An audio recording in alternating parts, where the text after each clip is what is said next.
buses are pulling in from Orlando. The Atlanta Braves in town today to take on the Mets. Of course, Jason Hayward trying to regain his stroke behind the dish. We'll see if he can do that. He's in the lineup today for Atlanta. But this is all about the Mets and their fans. A beautiful day in the sunshine. Got the pin ladies here. We could start. Of course, look at that girl. She's ready. Happy St. Patrick's Day. Baseball, Aaron Gobra, all the good stuff on a Saturday afternoon. Fix 11 Sports presents Spring Training Baseball from Port St. Lucie, Florida. It's the New York Mets taking on the Atlanta Braves. Hi, everyone, and welcome to the broadcast. I'm Kevin Burkhardt alongside my partner Keith Hernandez. The great Ralph Kiner will join us in a little bit. So we look at the Mets today taking on the Braves. You get a chance to see an NL East rival. And, of course, you start, Keith, on the mound with Jonathan Niese, an interesting guy, a guy that hasn't been able to throw a full big league season yet, and that's the thing. The Mets are hoping that he, who gets a start today, can kind of take it to that next level now. Well, this is Jonathan's third start this spring. He had a fine outing his first time out. The Tigers kind of touched him up a little bit. This year, developing an off-speed pitch, really working hard on command of that off-speed pitch. We know he's got the great breaking ball. It was 11-11 last year. The season was cut short, as Kevin told you, an oblique. They seem to be so prevalent in today's game. So it's his third start. They're going to stretch him out again now. We're at that point in the season now where you start stretching out your starters. Hey, this is spring training. We know that it's exhibition. It doesn't matter. But, Keith, I think there are certain things that do matter. Maybe not the records, but you look at the records since we're talking about, okay? The Braves and Mets have not had a good Grapefruit League. But it's more than that. It's the quality of the play. You know, yesterday that game by the Mets was not a well-played game by any stretch. When does that start to matter? Maybe not so much the wins, but just how you're playing the game as you get ready for opening day. Well, I think it depends on the team, Kevin. If you've got a squad that, like the Phillies or a veteran ball club, they know they're going to play good.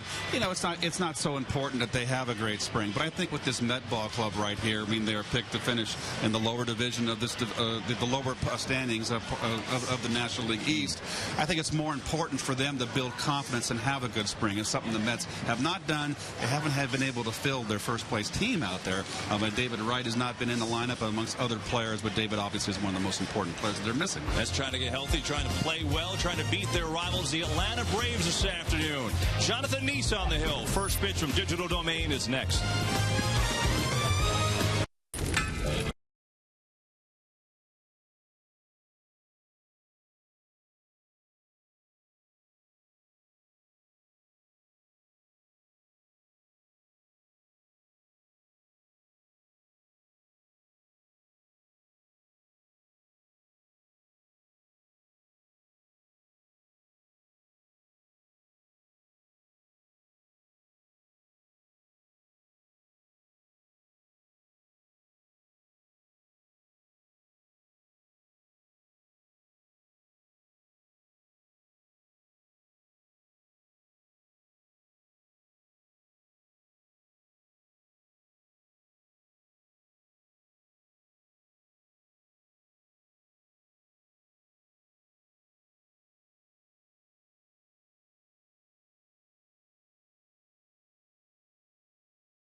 New York Mets baseball is brought to you by Volkswagen. Visit your local dealer. Get a great deal during our Safety in Numbers event. By McDonald's. Now participating McDonald's. Get any 16-ounce coffee, hot or ice, for only $1.49. Limited time only. By Mazda. We believe if it's not worth driving, it's not worth building. And by Capital One Bank. What's in your wallet? Here look at the Mets defense, and it's brought to you today by Toyota. It's Toyota's #1 for everyone sales event. Jordani Valdez-Bean gets the call at shortstop. He getting a chance to be in the spotlight with Ruben Tejada still nursing that groin injury, although Ruben should play in the next couple of days. So we look at Valdez-Bean today. Keith, what have you seen that you like from him here in spring training? Well, he's 24 years of age. He played last year both at AA and AAA. He's at 297 at AA and 284 up at in Buffalo. He can run, Kev. I like his swing. He's extremely fast. He's young. He's got a lot of talent. So it's someone to keep an eye on. I think he's the future. He opened up our eyes last spring. He had a great spring last year in the limited time that he played. And he's getting more playing time and he's hitting again. He's hitting 348. Niese gets a start today. Frank Francisco working back-to-back days. Silva, Ramirez, and Rouse. They all did not have a great day yesterday. Olsen pitched well yesterday. Chuck James, get a chance to see him. He and Olsen and Edgin in that spot for that left-handed specialist. So is Danny Herrera. We'll get a look at that. But it's Jonathan Niese on the bump. He's the man in charge today. Spring training baseball. Mets next.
Check out the Atlanta Braves starting lineups brought to you by Lexus and the all-new 2013 Lexus GS. Jason Hayward is here, and he will get the start. He's been heating up of late.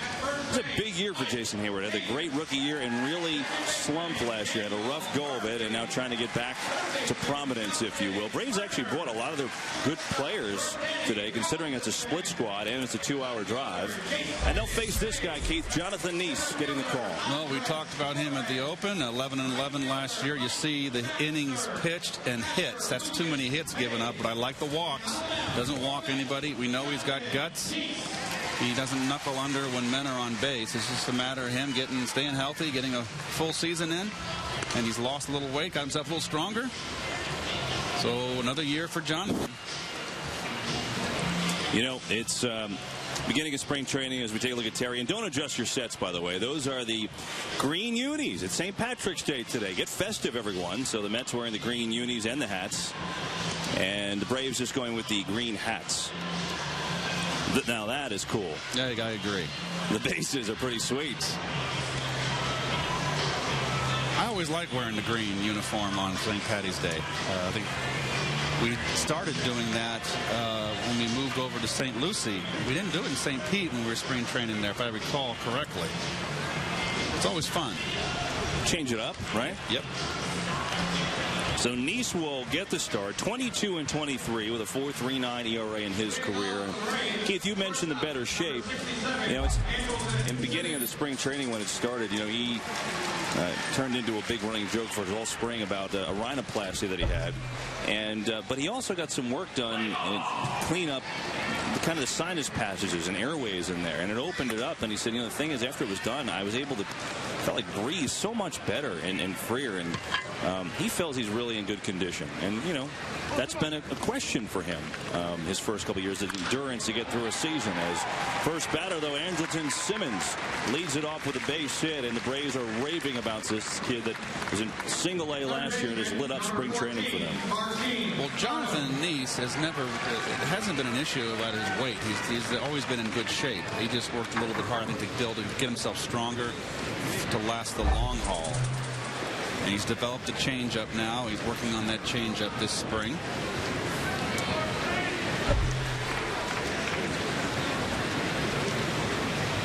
Niese, it's just the finishing the season. He hasn't been able to do that. Injuries have cut him short the last couple of years. As there's a strike to Martin Prado, left fielder today. He had a hamstring injury which curtailed his 2010, and then the oblique which ended his season August 24th last year. And Jonathan is 25, has an awful lot of promise. But as we touched on in the open, the Mets are hoping he could be one of these guys that really takes it to the next level this year. Guy that can go out and win you 15, 16 games. Well, everybody in there, at some point in their career, were at the stage where Niese is right now. I mean, Seaver, when he was young, was, and early in his career, you didn't know what you were going to get from him. You wanted him to, when is Seaver going to come into his own? Well, obviously he did. So John's at that point now, his third season with the Mets, and this is a big one for him. Good pitch right there. Starting to throw a little sinker and run that hard sinker in on the left-hander's hands. I like that pitch that he developed last year. And one good thing about Niese, he's got a good move. He keeps runners close. He always has done that. As he pays attention to Andrelton Simmons, who had a leadoff single with Prado up in a 1-2 count to him. Prado to short. Valdespie trying to turn it in time. Double play.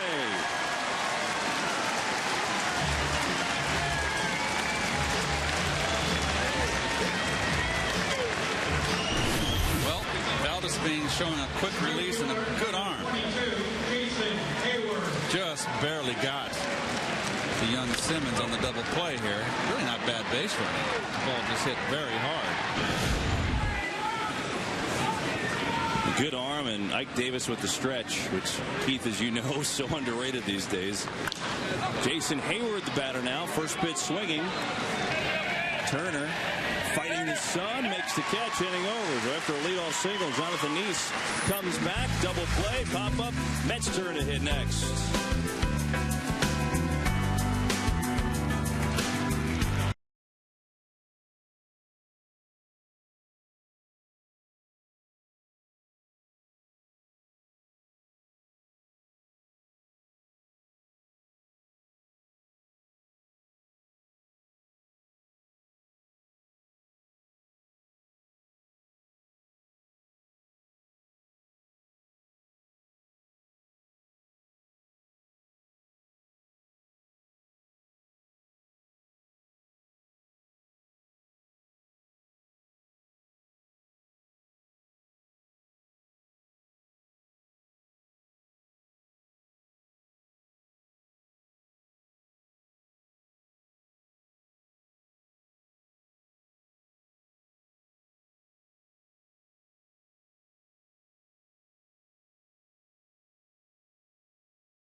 lineup this afternoon brought to you by Lexus and the all-new 2013 Lexus GS. Mike Baxter has caught fire a little bit this spring, heating up at the 318 clip, and Keith very quietly making a big push to make this team for Terry Collins. Well, everybody's getting an opportunity. With everybody banged up, they're getting more playing time for the other guys that are bench and on the fringes of making the ball club. And there's the starter for the Bravos, and Chris Medlin had Tommy John surgery. Only had 2 appearances last year in September after coming off that surgery.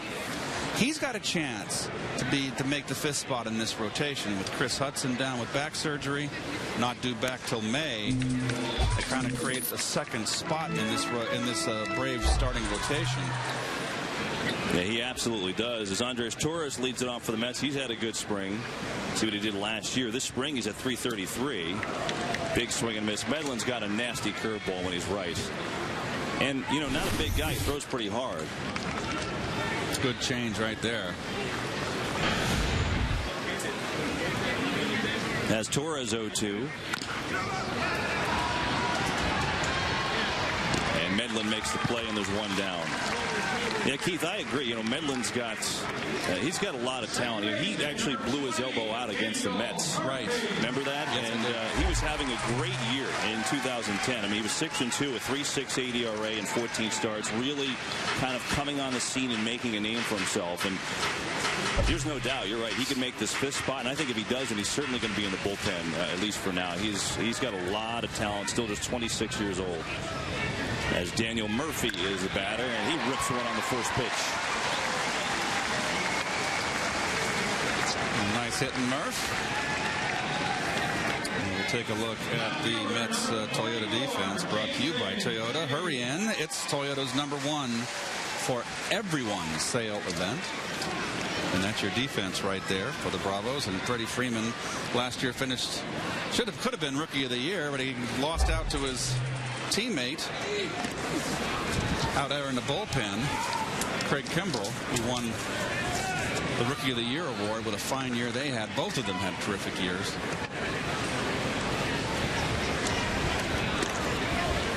Quick throw over to check on Murphy as Jason Bay bats now. Yeah, they really did. I mean, they were outstanding in that pen, and unfortunately for them, the final game against the Phillies, when they needed it, they couldn't close it down. They had a 2-run lead in the 7th inning, 1-run lead in the 9th. If they won, they would have gone to a 1-game playoff with the Cardinals to make the playoffs, and they blew that game, ended up losing it in the 13th inning, and the Braves finished what was a monumental collapse that mostly got glossed over, Keith. I mean, they led the wild card by 9.5 games with 30 to play. And the Cardinals made a big-time run, and really the Red Sox had the same type of falter, yes. and it was bigger, and that overshadowed the Braves. Yes, you had 2 teams that outdid the 64 Phillies. Another quick throw. And the 07 Mets. Yeah, they did. You know, all in the same year. Everything went well for the Braves, too. I mean, health, Hansen and Jurgens, they lost Hansen. Jurgens was banged up with a knee, and so they had nothing from them, and guys were getting hurt, and then there's lack of production. It was a bad combination as Bay watches it outside. 2-1. Look at that. That's where it was on August 25th, and that's how it ended up. Man. Yeah, it's never over until it's over, as Yogi says. And that's proof right there. Of course, if that's this year, they're both in the playoffs with the new wild card system.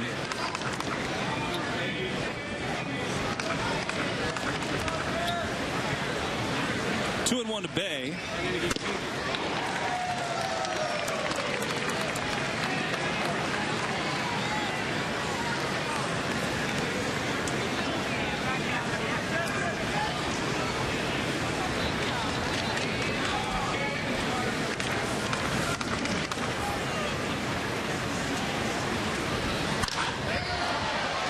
Cranks one to right.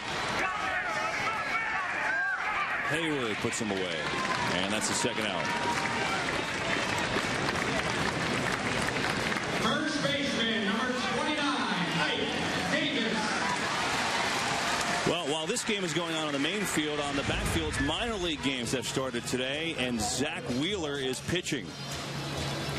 Wheeler on field 4 gets the start, and we have a camera back there. We're going to watch him. Of course, he is the Mets' #1 prospect. Came over in the trade for Carlos Beltran from San Francisco last year. And, well, this guy, according to scouts, has just about everything. High 90s heat, breaking balls, change.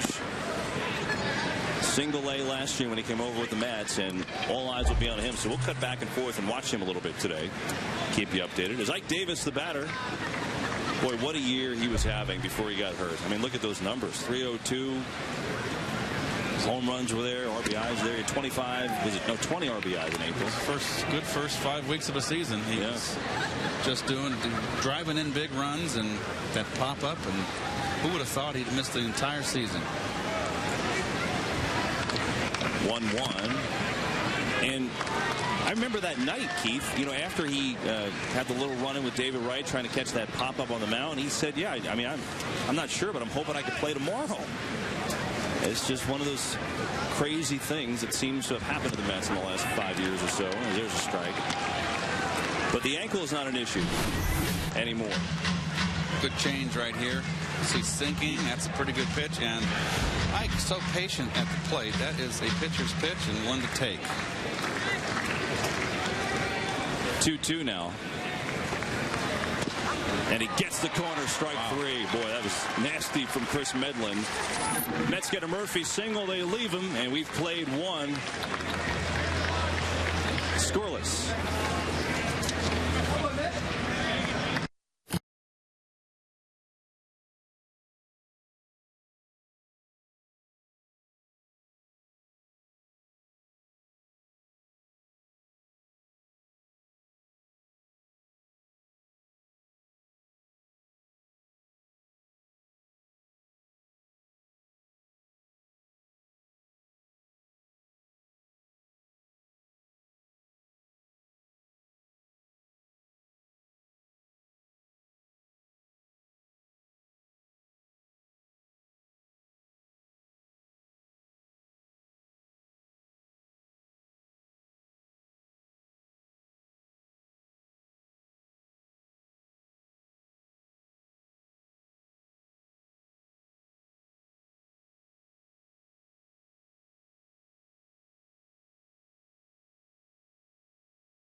From Digital Domain Park, just fantastic day here in Port St. Lucie.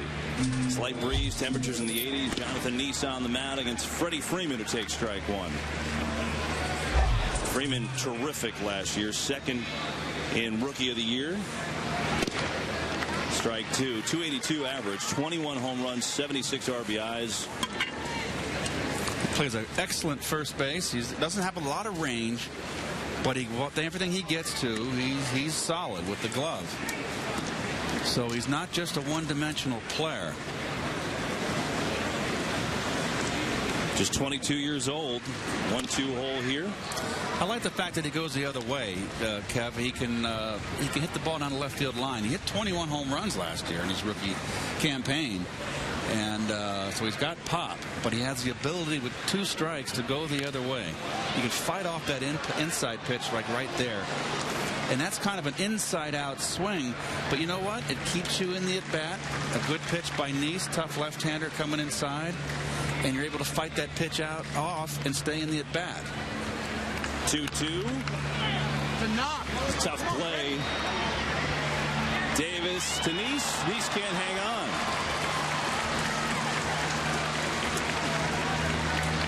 Well, they would have had Freeman there, but Niese couldn't hang on to the baseball. Well, we'll see how they'll rule this. This is a nice play by Ike with the backhand flip to Jonathan. Just when the pitcher has to look behind him here, nice play by Ike. Tough play. I think they're probably going to rule that. What do you think? E1. I agree. Yeah, I mean, you go either way, but I think you got to make that catch. Well, they would have had the runner. It wasn't an easy play. No. You know, looking for the bag at the body almost at the same time you're going to make the catch. And you see a couple subtleties, though, from Ike Davis, you know, at the stretch on the Valdez-Bean double play, just getting to that baseball, Keith. You missed that last year. Well, Ike's pretty accomplished first baseman over there. He's got good hands. You know, he hasn't got the greatest of range. He hasn't got a lot of quickness. Doesn't run well, but whatever he gets to, he's solid. Good hands. He's great with the scoops, and he knows his position fundamentally too. If a runner tries to take third base, we've seen him throw runners out at third base. He's got a strong arm, so it helps the defense. No question to have him in there. So Freeman on first. Matt Diaz right to Baxter. Let's go to the backfield where Zach Wheeler is pitching now. We showed you him before. He's hitting 97 on the radar gun out there. And here's the view, Keith. Well, I'm just so happy that baseball has gotten back to what really was always the most important thing. Pitching is the name of the game. I don't think that's ever changed. And we got away from that in the 90s, in the early 2000s, and now we're getting back to it. And I'd rather, like I said, I'd rather have a team with great pitching and average hitting or below average hitting than vice versa. And the 69 Mets, as Mr. Kiner will attest when he joins us, are a classic example of a great pitching team going all the way and had really not a very good hitting ball club at all until they got Clendenin. They gave him that extra bat, and that was the big move for those 69 Mets. 1-0 to David Ross. We're late. And, you know, when you look at this organization in the future of it, let's face it, pitching is the reason why there's optimism for the minor leagues. I mean, it's Wheeler, it's Harvey, it's Familia, it's Mejia. Those are the guys that are mentioned. Well, the whole common denominator there, Kevin, what you said is minor leagues. That's where you build the future, and that's the foundation of your organization. And if you get too involved in winning in the big league level and going out and depleting your farm system, then you're not going to be able to keep on revolving players in and out. And I think you've just got to really be strong in the farm system, and it's critical to have quality coaching down there to teach these kids how to play the game and teach them character too. 2-1 to Ross, and Niese is high, 3-1.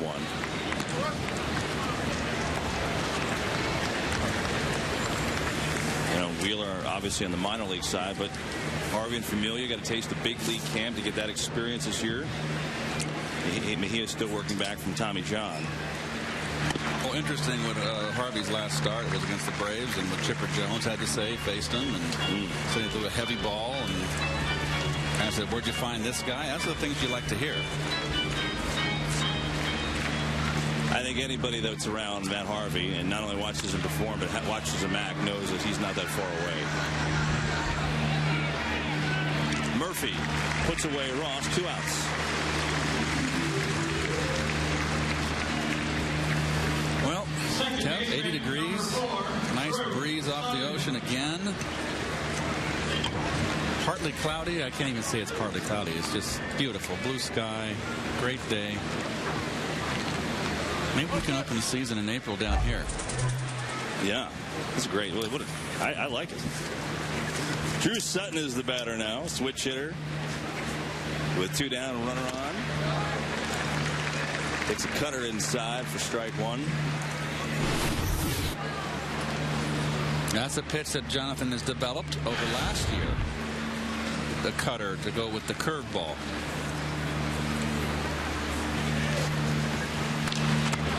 Look out.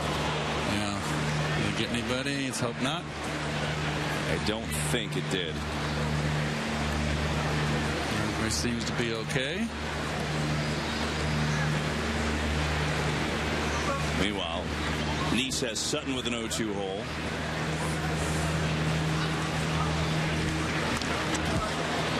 With Niese Niese, Keith, is it for him, you said he's working on a changeup, but is it finding that out pitch against the lefty, you know, because the cutter comes in on the righty's hands? I mean, what do you think is the changeups for the right-hander? Give him an off-speed pitch to the right-hander. Gotcha. It's either that or you could throw a slow curve on the back door to a right-hand hitter.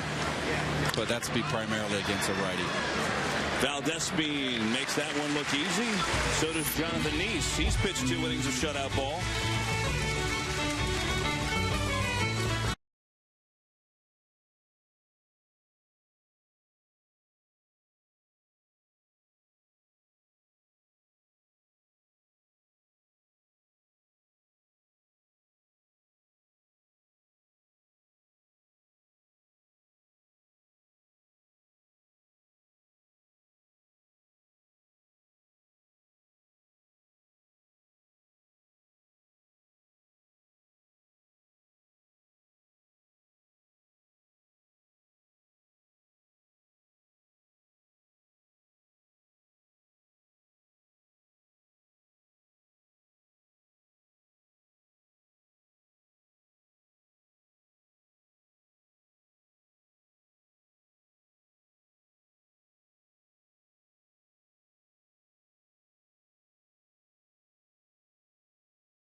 Beautiful day in Port St. Lucie, Florida. No score, bottom 2. Well, we mentioned the backfields. Here's what it looks like back there behind the main stadium. There, you get the fields all adjacent to each other. That's kind of the middle area where the tower, where the Mets brass can go up and watch everybody. And I've always felt like it was a prisoner of war camp, that tower back there. The guards are up there watching you. They don't film Alcatraz movies there? It's like all the brass is up there. Your farm director, your hitting instructor, and all that. All eyes upon you. And they have the home plates all kind of adjacent to each other. They're like cornering up to that tower. Justin Turner leads it off for the Mets, playing third base today for David Wright, who remains out of the lineup with that strained abdominal muscle. So Turner getting the call. Turner is going to be on this team, and he will probably be playing a lot of different places. Yes, all the infield positions, except probably shortstop. He's going to play some first base and playing some first this spring.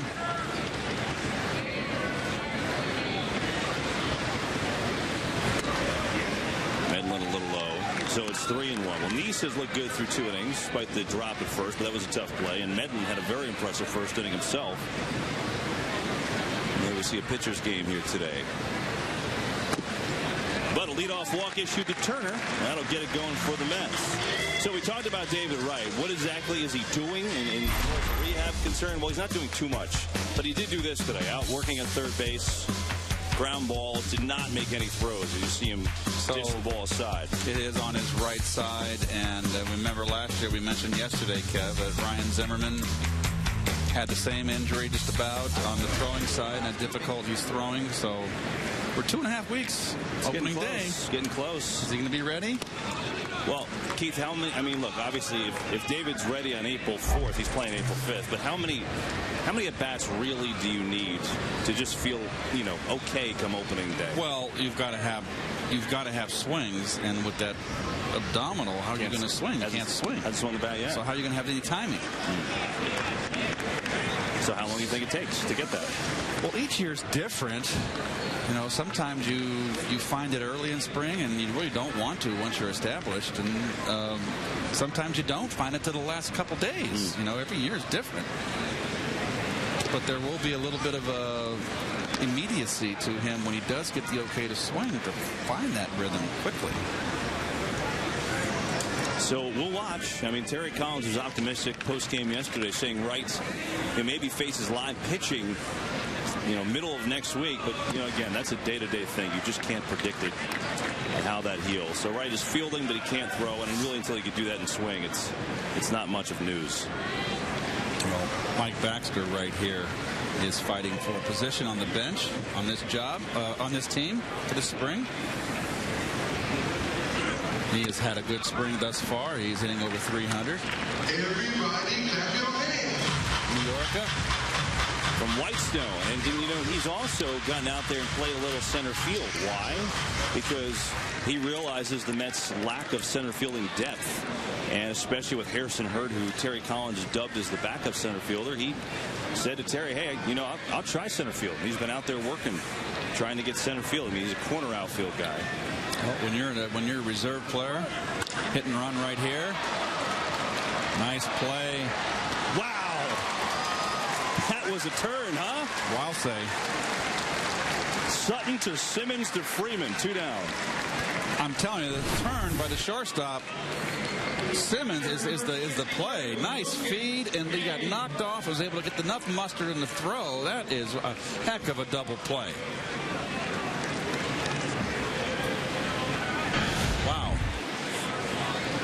Keith, the Braves have been raving about this kid. I mean, he is a guy that, came into camp. He was a single A guy. As a matter of fact, he won the Carolina League batting title last year in an 8-ball with a .311 average. But he's here for his defense. I mean, he is just terrific defensively. Best arm for the Braves in the minor leagues.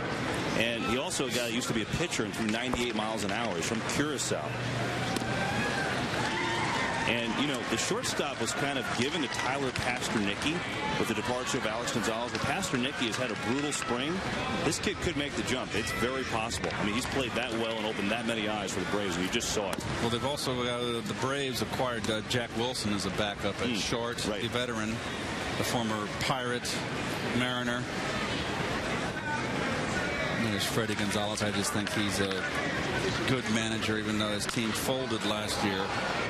I just always felt that Freddie did such a good job with that Marlin team. I thought the Marlins, when he was skipper there, they always overachieved.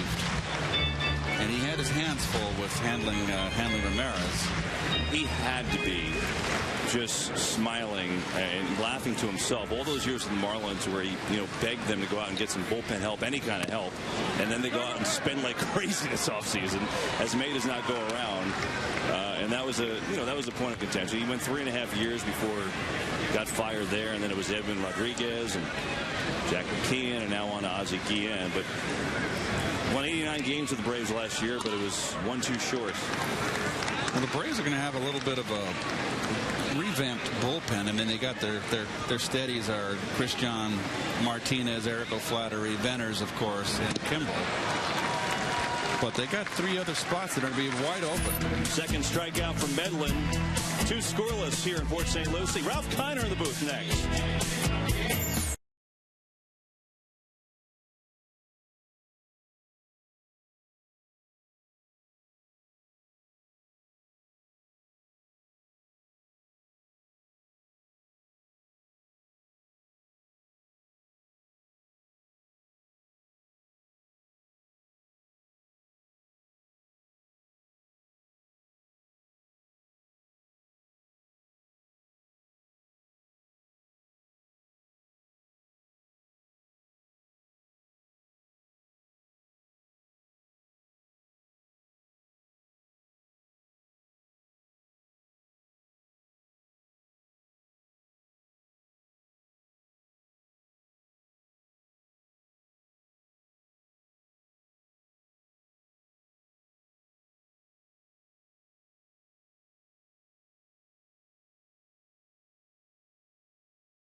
Top three at Digital Domain Park. We're scoreless. Well-pitched game so far, and we are happy to welcome into the booth a Hall of Famer. Ralph Kiner is here today. Good to see you, Ralph. Well, thank you very much. And, you know, Bob Murphy will love this day because all those puffy cumulus are in the sky.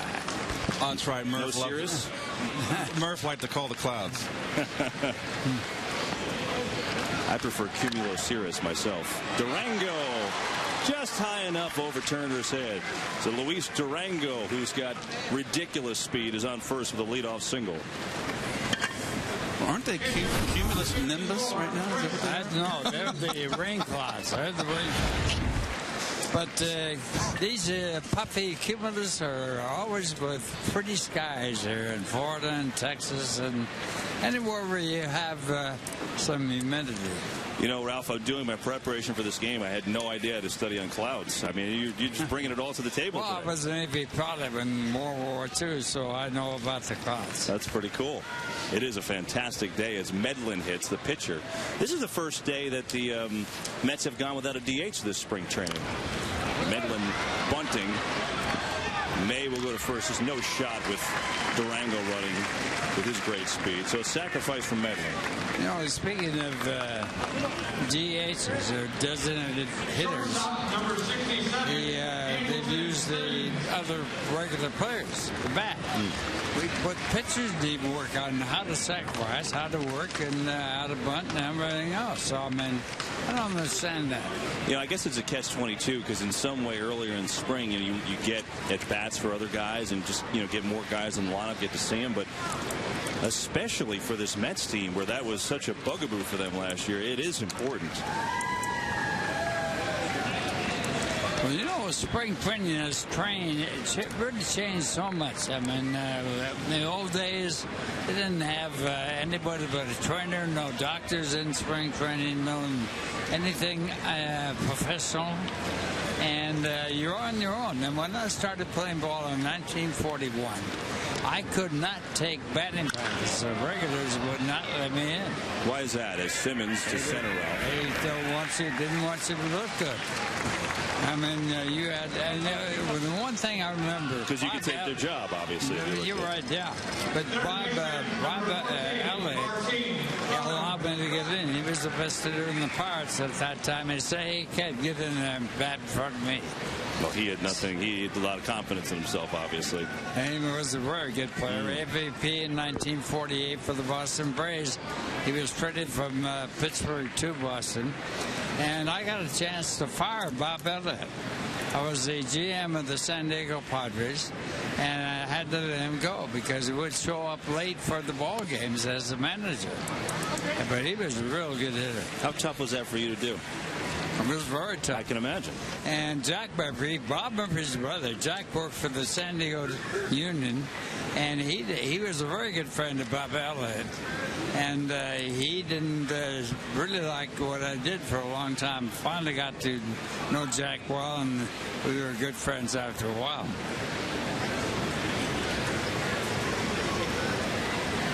Martin Prado with 2 down and Durango off second. And a scoreless game, top three, as we're joined by Ralph Kiner this afternoon. No, we had no pitching coaches. We had no hitting instructors. Right. In those days. Exactly. I mean, the game has changed so much. Yep. It's overdone now, I think. I do too. You had when I played, you had the minor league hitting coach was Joe Duffy Medwick for the Cardinals. One of the great hitters of all time. And Bob Milliken was the pitching coordinator for the minor leagues, and they would rove. And they would come in for like a homestand and watch, and then they'd go on to the next organization.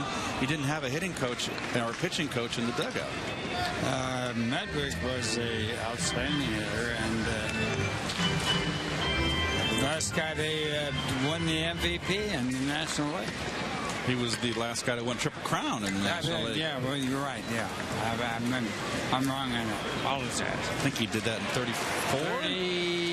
No, I think 37? I think it was 38. Okay. Yeah, I think it was 38. Meanwhile, Prado goes down swinging. First strikeout for Niese, who's gone through 3 innings. Scoreless.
Mets single game tickets for the 2012 season on sale right now. Be a part of the Mets season-long 50th anniversary celebration. Get to Mets.com or call 718-507-TIXX for your tickets. As we're in the home third, Jordani Valdespin leads it off against Chris Medlin. Good pitching so far for both squads with Niese and Medlin on the hill. Valdespin's had a good spring. 348, couple doubles, a triple, and 2 RBIs. He is extremely athletic, stole over 30 bases. Home run production went way up last year. But he's got some maturing to do, and that's been an issue for him to this point. But he can play, that's for sure. Hayward put him away here, 1 down. You know, interesting, Ralph, you're talking about going back to spring training and kind of policing yourself, whether it was conditioning or hitting, and there weren't all of these coaches and doctors and trainers around. So what do you think is going on lately? I mean, we've seen it here with the Mets and just all the oblique and the core injuries and things like that. What do you think is causing all of that today? One thing, I don't think that the players today work as hard as we did in those days, because the competition was so tough. When you had 400 players in the major leagues over the 600 you have playing in the major leagues now. And one thing that made a big difference was when they brought the black guys into baseball, colored at that time, and because they gave Major League Baseball more players that could play in the major leagues. Second base, and Sutton will throw out Niese. You know, the one thing about spring training in the old days, it was at the end of spring training, we would barnstorm and ride trains and play in the cities. Like we were in California, we would play in Phoenix and Tucson, Del Rio, and Del Rio we played on a racetrack. And I was playing in the outfield, and I almost stepped on a rattlesnake. I mean, that's so fun to do that. No. But you go from one day to the next town and the next town and the next town.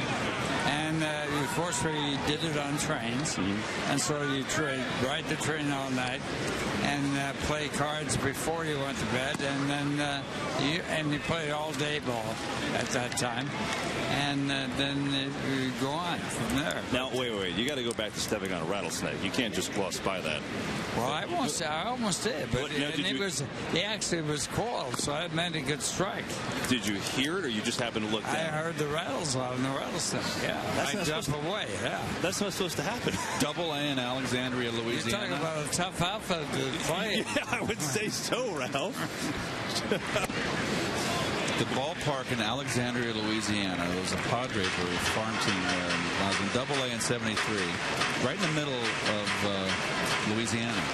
And we always do Shreveport first, and then Alexandria was second. It'd be 6 hours back home. And I guess I'll have to complete that story and come back. Stay with that. Chris Medlin dealing here. He's got his third strikeout. Mets are down in order. We're through 3 scoreless in Port St. Lucie. Think snakes.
Back in Port St. Lucie, love those photos. It's been one of my favorite parts of the broadcast so far.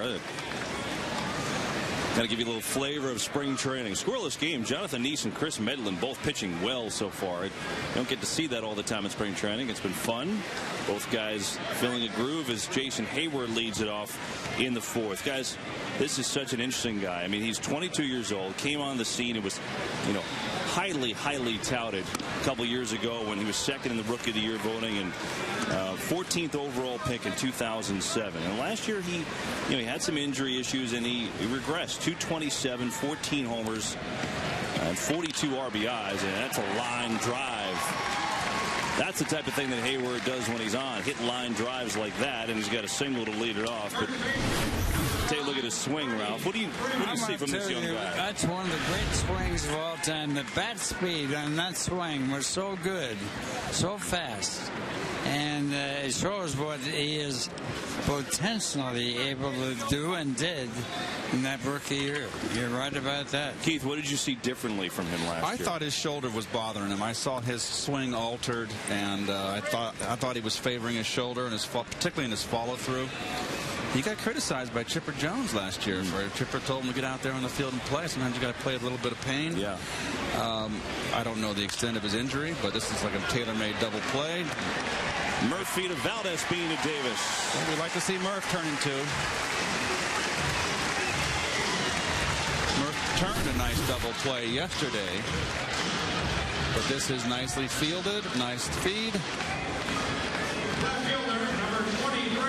He can hit. That's one thing about him, and the one thing he has to do is be able to field. And he had a terrible time in the outfield, in left field, and then came up as a third baseman.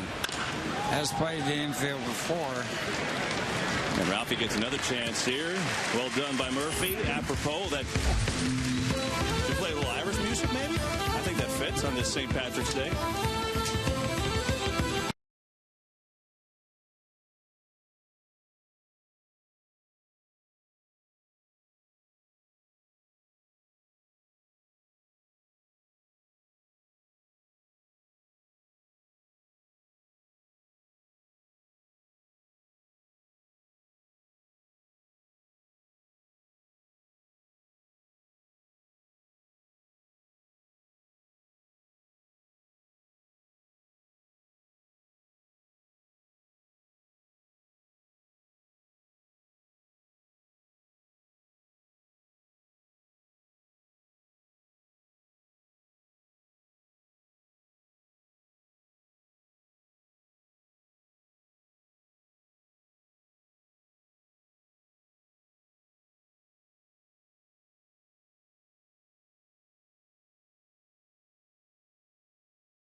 Top of the fourth in Port St. Lucie. Gorgeous, gorgeous day. Scoreless game as we take a look at the backfield. Dylan Owen now on field 7. Minor league games, exhibition games are starting today. We saw earlier Zach Wheeler, #1 Mets prospect this year, and showed you a little of him. He's already done, so it's not like we forgot about him. He pitched out there, I believe, just the 2 innings, and he is done. So Wheeler making his debut, hit 97 on the gun as we look at Daniel Murphy leading off. Murphy nicely showing the defense in the last inning with a double play turn. He's got a single in his only at bat against Medlin. He's got 3 strikeouts so far. Got a good change today. Ralph, it's interesting. You're talking about barnstorming and, going on those trips from city to city and on the train. So I can only imagine, and some of those training rides I'm sure weren't short. What were they like? Well, they were tough. They weren't great trains, but anyway, I want to tell the story. It's a true story. The Cleveland Indians and Giants were barnstorming back. They played Jim Army, and DeRosa of the Giants was a good card player, really good card player, very tough. And Luke Easter was a great first baseman for the Cleveland Indians, and they were playing Jim Army. And And Murphy retired. And the whole thing was they're playing for pretty good sized money, and so they played every day on the train going back and worked out. And at the end, Easter lost a lot of money to DeRosa. And so along about the middle of the year, Hank Greenberg, who was the GM of the Cleveland Indians at that time, she got a letter from DeRosa and said, Easter owes me $10,000. And he said, I want my money. And he said, well, how do you get it? I play cards. He said, okay, I'll talk to Easter about that. And so Easter was talked to by Hank Greenberg, and Hank said, you know, that DeRosa is noted for the fact that he's a really good card player. You got to be careful with him. You can't do that. And he said, you owe him $10,000. And he said, why'd you do it? And so Easter said, I didn't intend to pay. Well, that's one way. Okay. That's certainly one way, as it's 2 o'clock on a fantastic afternoon here on the east coast of Florida. Port St. Lucie, Mets and the Braves scoreless in the home fourth. Along with the Hall of Famer Ralph Kiner and Keith Hernandez, I'm Kevin Burkhardt. Glad to have you along this afternoon. And Ike Davis gets into one to center. Durango's got room and he hauls it in. And Chris Medlin and Jonathan Niese each threw 4 scoreless.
Scoreless game, top of the 5th. Jonathan Niese and Chris Medlin are just dealing today. It's been fun to watch for a spring game. They both have great rhythm. They've motored on through, just 4 hits total in the game as David Ross leads it off. And I'll tell you what, from Medlin's side, for a 5th starter spot that's kind of open with Tim Hudson not ready to start the season, Medlin is opening eyes big time today. And that's probably why Freddie Gonzalez made the trip. There's a split squad for Atlanta today, and they're home, but Freddie came down to see Medlin start and also see the team that's in his division, which makes more sense than watching the Blue Jays play, as Ross fouls it off. It's 1-1.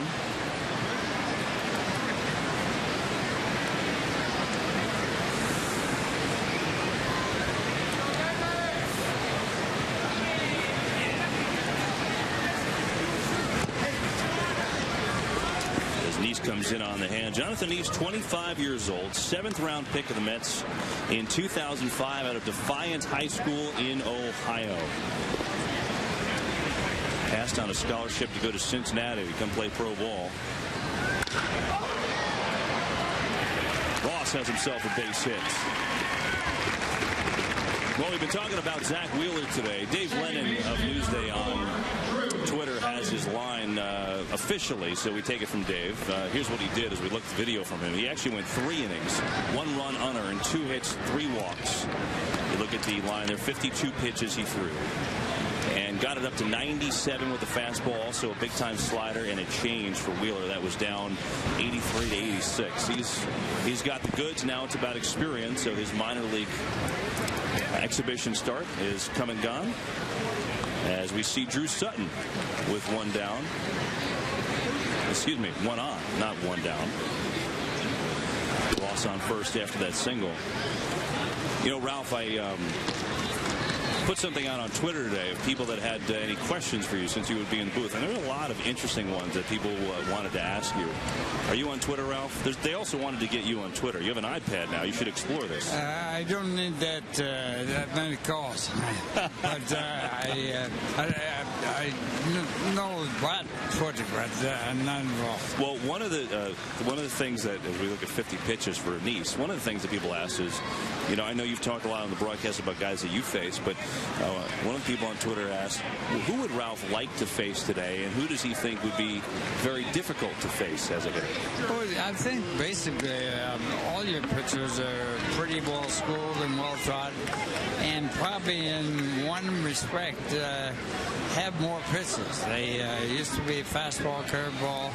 At one time, of course, the split ball, and of course, the knuckleball pitcher. You know, there are 70 pitchers that are qualified knuckleball pitchers that pitch in the major leagues. And, of course, that's a very tough pitch to hit when it's good. But, yeah, I would say it's a little harder to hit right now, except for one thing. You have smaller parks. The parks are small, and small parks I love. And when I say small, I'm talking about the size like 335 down the left field line, 400 feet center field, and 325, 30, 50 down right field. But we have parks that were big. I mean, the Polo Grounds, 483 feet to center field.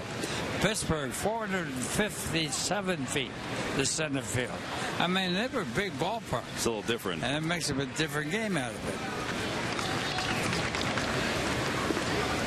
But in my day, Blackwell was a tough guy to hit. He won 6 in a row, 1947. Almost pitched back-to-back no-hitters against the Boston Braves, and he was also against the Dodgers. But he was really a good pitcher. And then, of course, I think the best pitcher of all time with the most stuff was Bob Feller.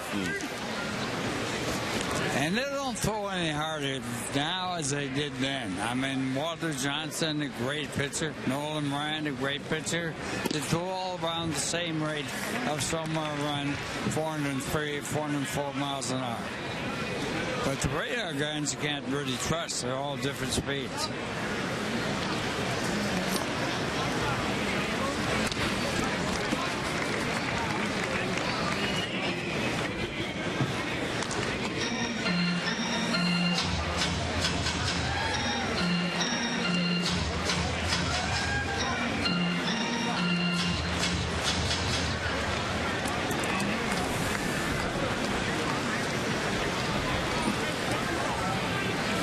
Niese is 2-2.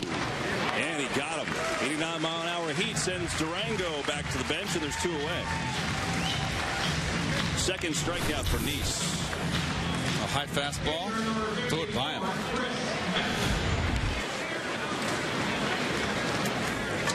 So a good outing for Jonathan right here. 5th inning. Work.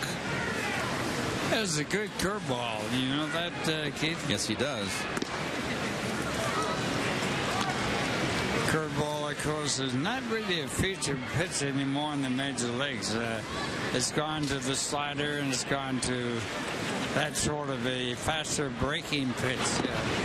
It's slider came into action around 1950, I'd say, and a lot of batters say that it's the toughest pitch to hit because it breaks late and fast. Well, it's like any other breaking ball, Ralph. If you get a lazy curveball, they're nice to time. You know? Yeah, it's the ones off the table. It's the same thing with a slider. You can get a lazy slider, and it's nice to time.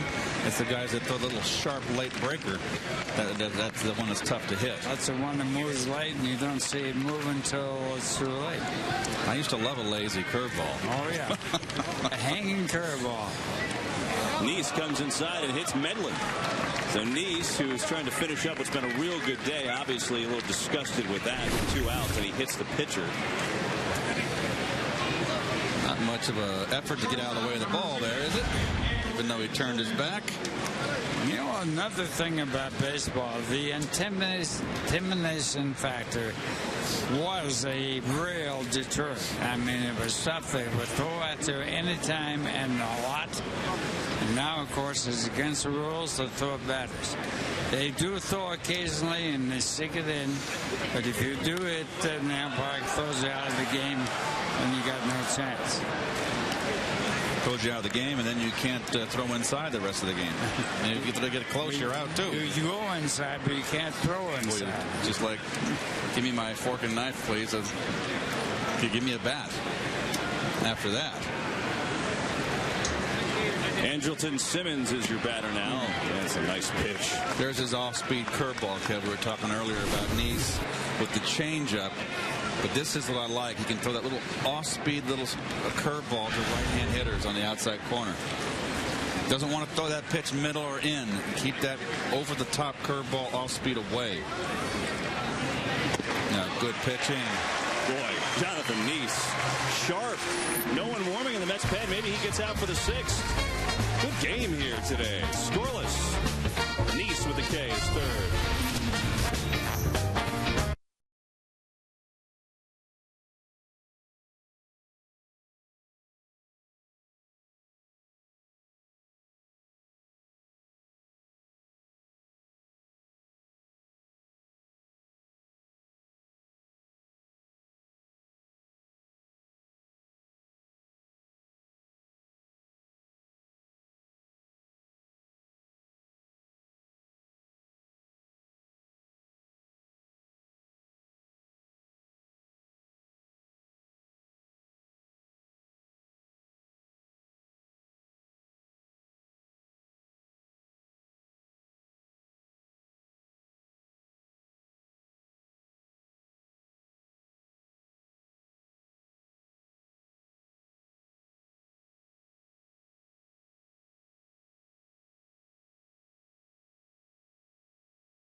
And looked real good in his 3rd start of the spring. 4 hits, no runs, and got 3 strikeouts in the process. No walks, 1 hit batsman.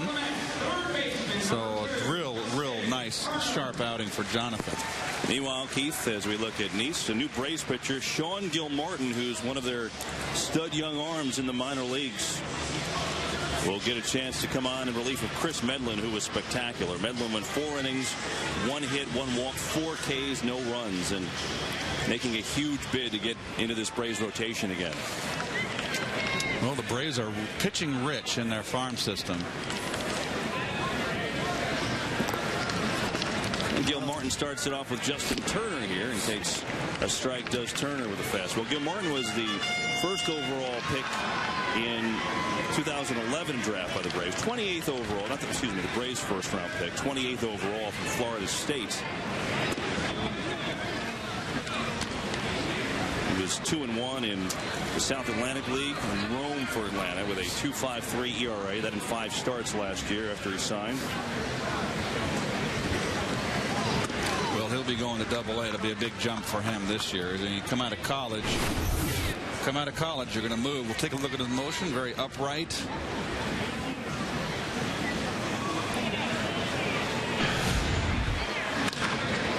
Oh, nice play. Well done at the hot corner as Prado turns it.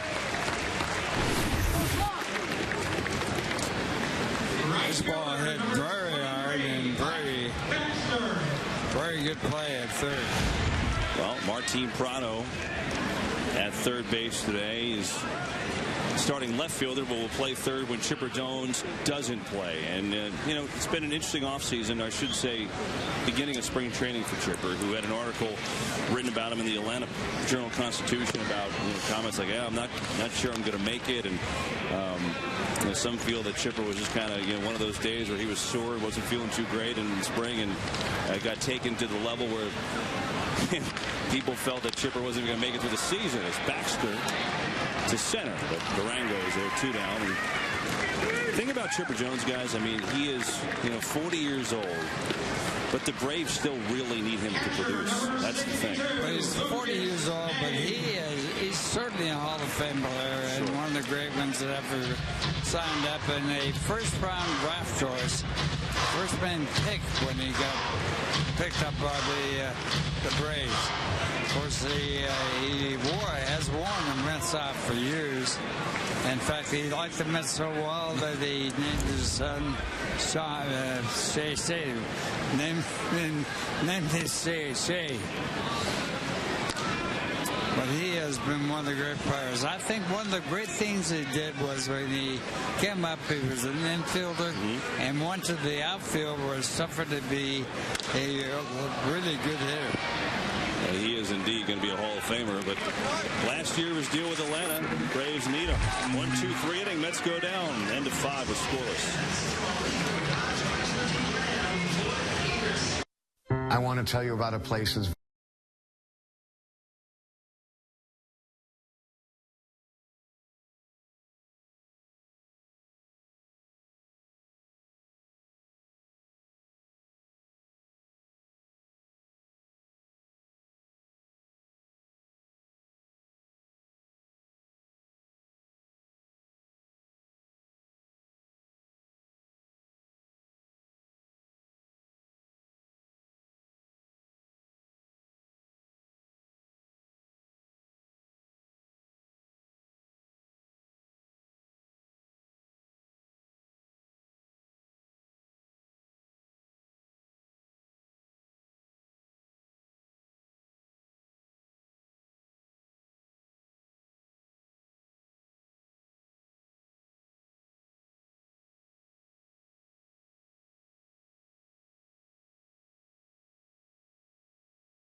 brought to you by Mazda. We believe if it's not worth driving, it's not worth building. Can't get a better day to hang out on the berm with the blankets and the chairs and see the slight breeze. She is having fun slurping down that Italian ice, sitting in Daddy's lap. How great is that? That's what it's all about. Jonathan Niese to Martin Prado, and he gets one by Turner to start off the 6th inning. We had the impression that Niese was done because we were told we were going to get him on headset for an interview, but obviously we're not interviewing him when he's on the mound, Keith, so he's going out there for the 6th. We'll have to wait. It would be very rude of us, wouldn't it? It would have been a little tacky, yes. 66 pitches for Niese, who's been terrific today. It's the 5th hit he's allowed, 3 strikeouts, and has been in complete control the entire time. Now Hayward, who hit a bullet single his last time up. Jason's gotten hot. Told you about the slump of late, but he hit a grand slam in the exhibition game against the Astros last night, and he's now homered twice in the last 3 games. That grand slam came off a lefty, Wandy Rodriguez, too. And one thing about him, you can watch his swing. He's got a very short swing. He's going to be, I don't know how he could have a bad year, but Keith said he had a bad shoulder. Last year he did not hit well, and of course his first year in the major leagues, he was outstanding. If you have the, let's put it this way, he's got the makeup to rebound from that. No question. Obviously the talent, but he's got the makeup to rebound from that. He is really well put together off the field. Davis trying to start a double play. Oh, wide and fly. Hayward showing you the speed. Mets did it right, but Hayward beat it out. And he did beat it. Let's see, Ike. No wasted motion. Perfect feed. Close. He can just run. And he's a kid that runs everything out hard, too, Ralph. Boy, how great is that to see, huh? Head down, just firing the first like it should be. Well done at all ends. I mean, Mets did what they could do there, but Hayward just beat it. Well, the Braves have had a really outstanding team for years. They have done well, scouted well, and have had great players and traded well. They got Maddox, of course, one of the great pitchers from the Chicago Cubs.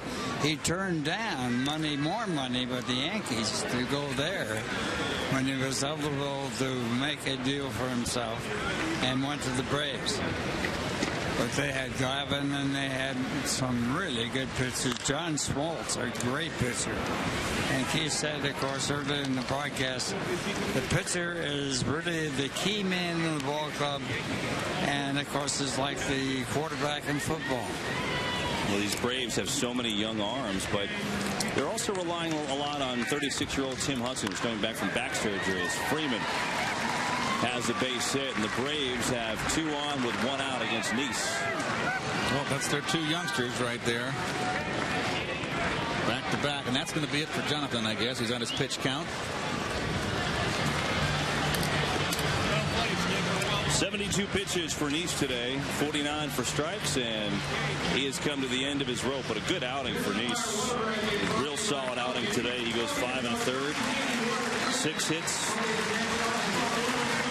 And, of course, a couple base runners do belong to him, but Niese, very, very good. We'll see if John Roush come on and help him out, but he gets an ovation from fans and his teammates. Let's see if Roush can come on and bail him out a little bit, get out of this jam.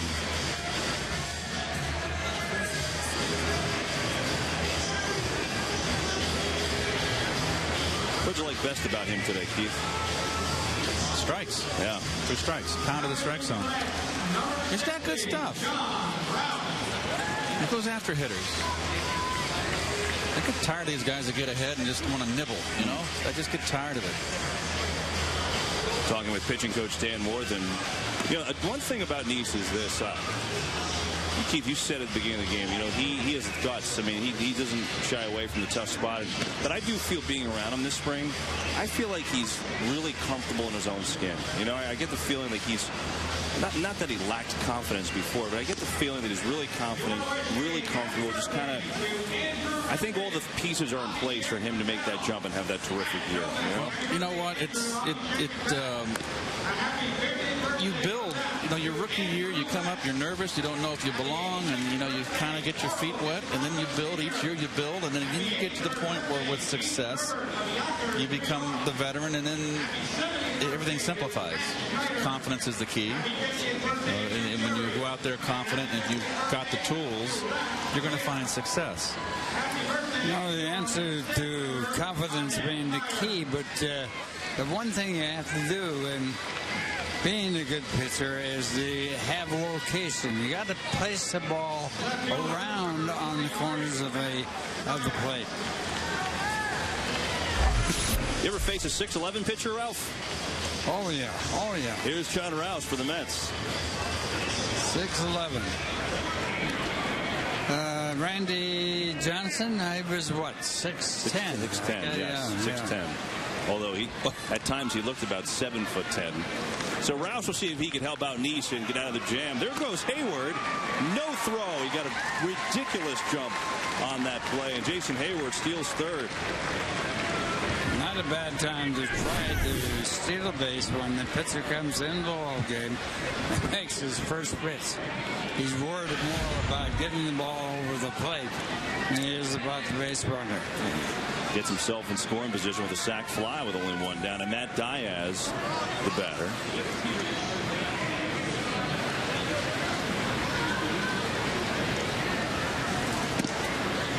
Rouse drops in a strike. We'll hear from Jonathan Niese when we come back about his performance today.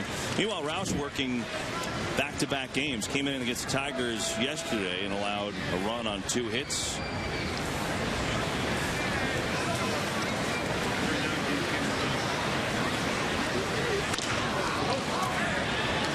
Turner's going to come home. And Hayward is out. May hangs on. Hayward out at the plate, checking to see if May's all right. He might have gotten spiked on that play. Let's see if we can check it out. Well, the one place you don't want to hit the ball. Nice play by Turner going home. It would have been tough to turn 2.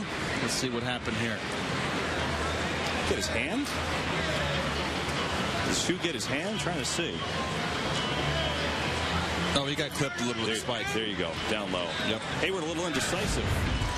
Going in. Hayward actually ran on the outside of the line. He should have cut in on the inside of the line to try to affect the throw from Turner. Watch, Turner's close to the line, and he's running outside the line. You want to come inside the line to get in the way of the throw if you possibly can. Make it a more difficult throw for the third baseman. You have to throw over the runner to get the ball to the plate in the right position. Of course, if that's a regular season game, there could have been a whale of a collision there, too. So Turner throws Hayward out at the plate. Now 2 down for Rouse with 2 on. As Diaz reaches in the field of his choice, and Ross takes ball 1.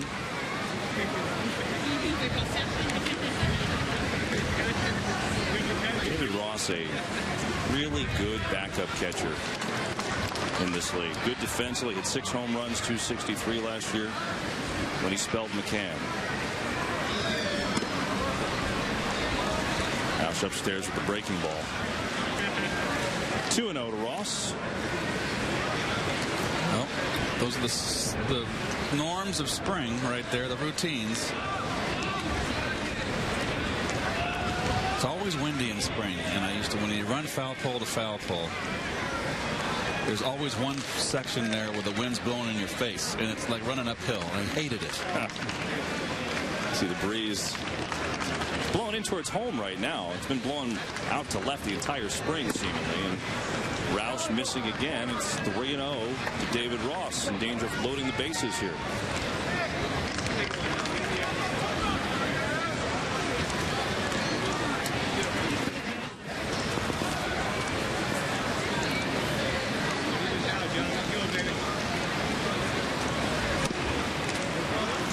There's a strike.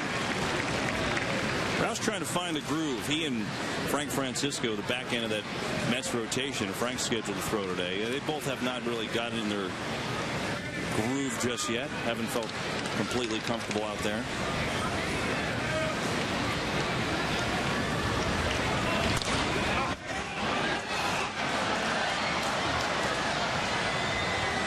May runs out of real estate.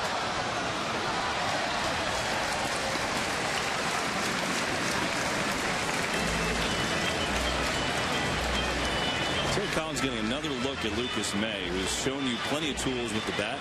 Terry's caught him a couple games this week. Converted shortstop, still working on his defense. Collins likes him. He raved about him early in camp. He had him in the Dodgers organization, so he knew a lot about him before he signed on with the Mets.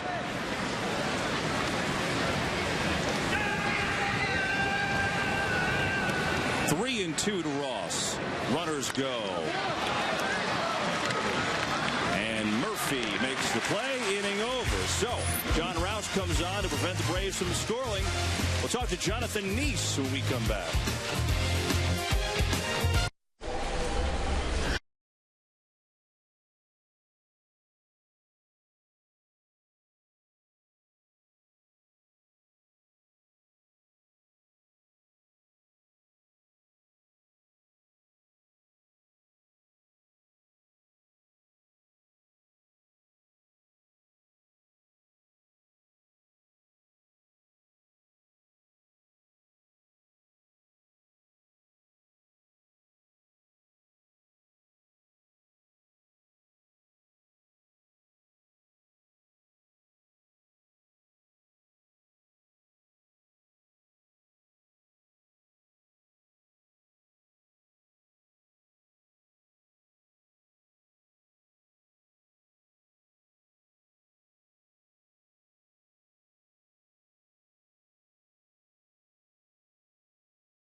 Keith turned a double play and made this nice play to help get out of the frame. Well, watch him the top of your screen to the right. A good lateral movement.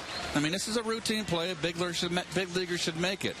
But I like his fundamentals. He got in front of the ball, used two hands. And really, Daniel can be kind of awkward going to his left or right. He would look very smooth there. So he's a work in progress, and it's good to see him improving. Jordani Valdespin leads it off for the Mets in the home sixth inning.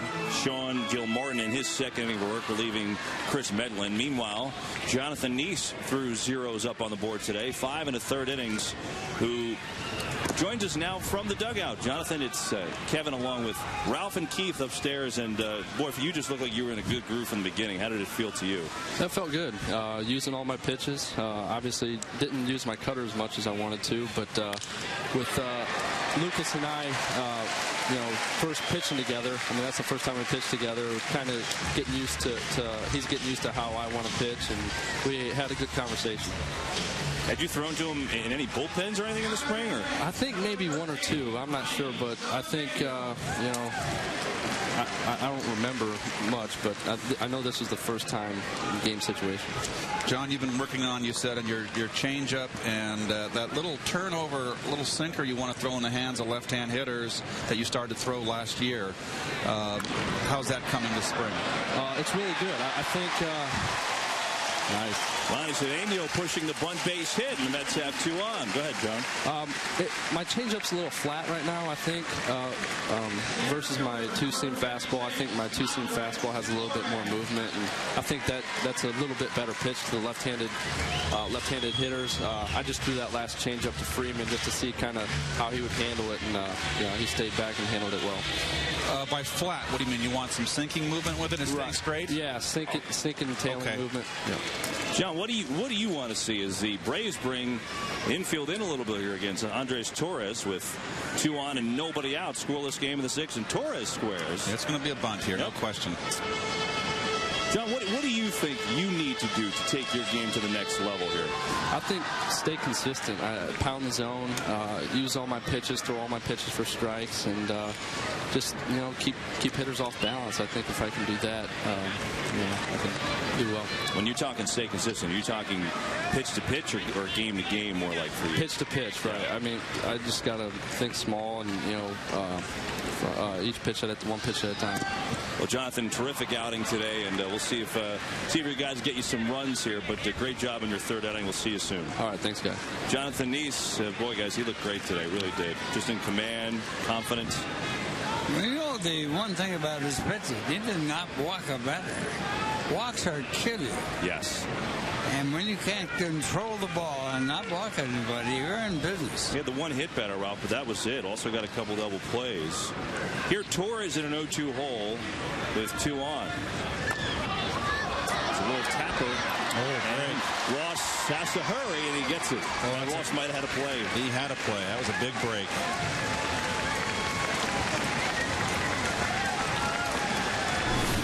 This could have been a double play. Oh, this could have been 2. Oh, for sure. Look at that freeze frame. No doubt. So the Mets catch a break here. See if they could get on the board here. Scoreless game in the 6th. Well pitched by both, and really there hasn't been a single threat until now. Second and third. One down for Daniel Murphy, who's got 1 for 2. Had a nice game defensively. Let's see if he can turn around on offense. Braves only playing in at the third base position. Everybody else is back, conceding the run. And I agree right here. You're only 1 run down if Murphy hits a ground ball in the infield, and you got 3 more at bats. Murphy's got 1 spring RBI thus far. That'll give a run home, maybe more. Valdespin comes in to score. Cedeno comes in to score. 2-run single for Daniel Murphy, and it's 2-0 New York.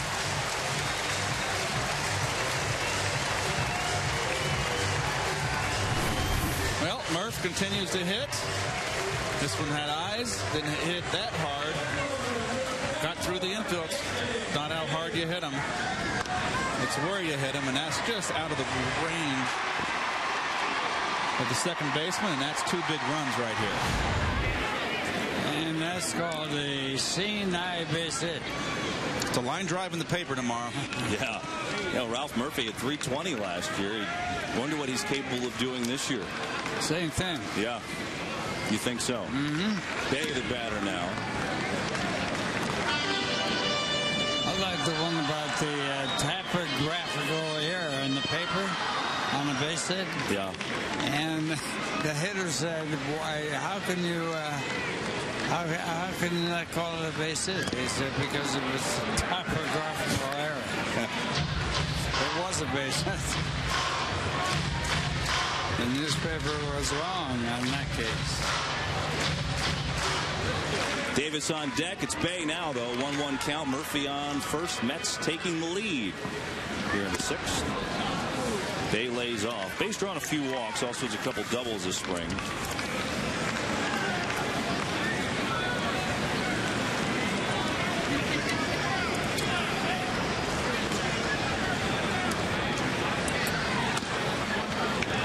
Going back to that open stance, which probably didn't even realize that he got away from it until last September. The whole thing here is it got him open stance, but he doesn't swing back to get the front foot into a square position, and it's too far from the plate. But here he uses his eye to do the damage. Ball 4. That's one thing about him. He does have a very good selection on pitches. And now Ike Davis has a chance to do some real damage as Adam Lowen comes in to pinch run for Bay. First baseman, number 29, Ike Davis. There you see Lowen. Davis is 0 for 2. He'll get a shot here. looking for his first home run of the spring. Mets have only hit 3 home runs this spring. Well, if you're going to hit a home run in this ballpark, you got to pull it down the left field line with that wind. Yeah. It's going to be tough cutting into the teeth of right field. Davis had a good shot. They had a home run if the wind had not held that ball up. Yeah, he made good contact the last time to center out. If you're right, it was caught at the track by Durango.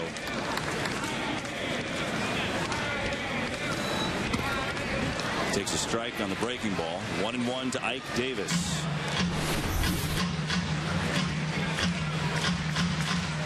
Nice curve. That buckled Ike.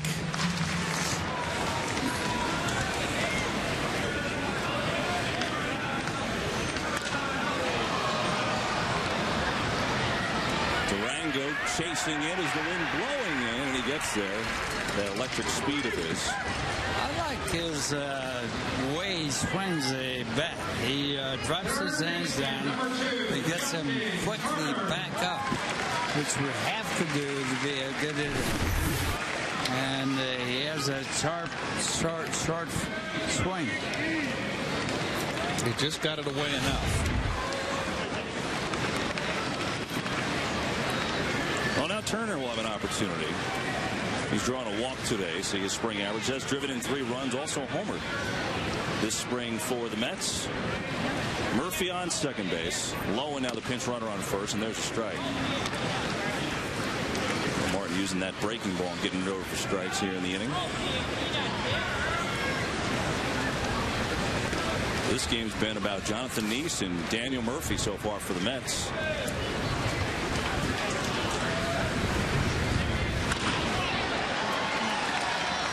Sutton flips it over to Simmons at short, and the rally ends, but the Mets get 2 to take the lead. Ralph Kiner, the Hall of Famer, you are awesome, and again, it's great to be with you today. All right, good to be with you, and looking forward to the next snap. Can't wait. Ralph Kiner, Mets in front.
Follow the Mets with MLB.com at Bat 12 for your iPhone, iPad, and Android. Get spring training scores, stats, highlights, live audio, and more.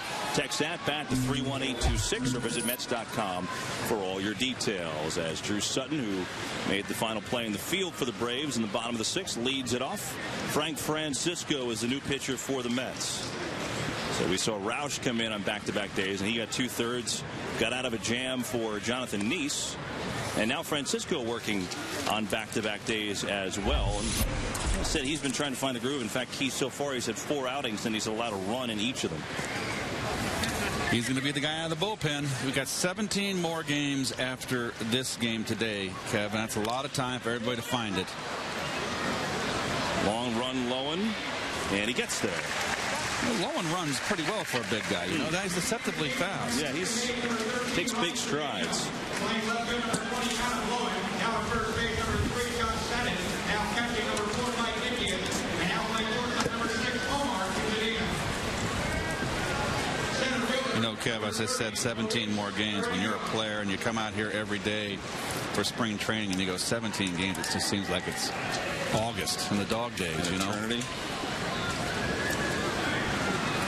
Yeah, this is kind of the point of spring where, yeah, I mean, it looks like you're close, but 17 games you're not that close. No, it's not close. It does not look close. You cannot see the light at the end of the tunnel. Well, with that being said, as a little butcher boy attempt there by Durango, that being said, Keith, where should the hitters be? I mean, I know you said obviously optimal, you try and get into a groove and get hot just as the season starts, but in terms of feeling at the plate, where should they be right now? Like I said, Kev, each individual is different. I think that Jason Bay has had a couple tough years. Jason would like nice play there. How about that? Wow, running over the mound into the wall. Very nice. Got those big long strides. He covers some ground. Pitcher, number 77, Sean Gilmore. So getting back to your point, Kev, about the hitting, you know, Bay would like to get a groove and get his confidence built up after 2, subpar seasons. Sure. You start getting nervous the last week of spring if you haven't found it. I don't care who you are. I never much cared about it until, and that's the inning right there. But I always wanted to turn it on the last 4 games of the year of spring. And it is now time for the 7th inning.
So Santana pitched yesterday, 65 pitches, and, control it was not thrilled with, but he feels healthy. Keith, the best thing about Johan Santana, he's pitching every 5 days this spring so far, and he's throwing his bullpens like normal, and he was out instructing a couple Mets youngers pitchers today, and that's the best sign so far for him. Well, he got up to 60 pitches. And the next time out there, they're going to stretch him out a little longer. Each day is a new day, and a day that you're going to be looking, and obviously the Mets brass and myself, curiously, and I'm sure Met fans at home, at his progress. Mike Baxter leading it off for the Mets. He's 0 for 2, grounded into a double play. That was a ridiculous turn by Andrelton Simmons earlier in the game. Mike's had a good spring. Chuck James in the mix for that lefty specialist role. The former Brave will pitch next. By the way, that was the best inning by far that Frank Francisco's had this spring.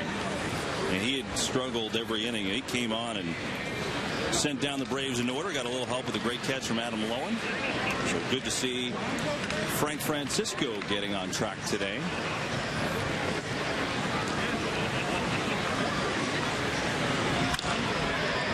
Base hit Mike Baxter. You know, Keith, we talked about it too in the open, just about spring and, you know, about the record, but also the quality of play. As you look at Baxter. That's nice hitting. A little breaking ball away. That kept his hands back. Pitcher's pitch. Do you think it's important for the Mets? I mean, important may be not the right word, but coming back from the performance yesterday, which was obviously not great quality, playing a nice game today. Well pitched, good defense, a lot better. Meanwhile, Baxter's going to have a stolen base. Wow. The running Mets. Well, I tell you what, Kevin, answer your question. Whenever you have a well-pitched ball game, your defense stays on its toes. You always play better behind a well-pitched ball game. So you think it's more correlation of that? Yes, absolutely. Nice word, by the way. I like that. Every once in a while. I think at least I got that one right on the SATs.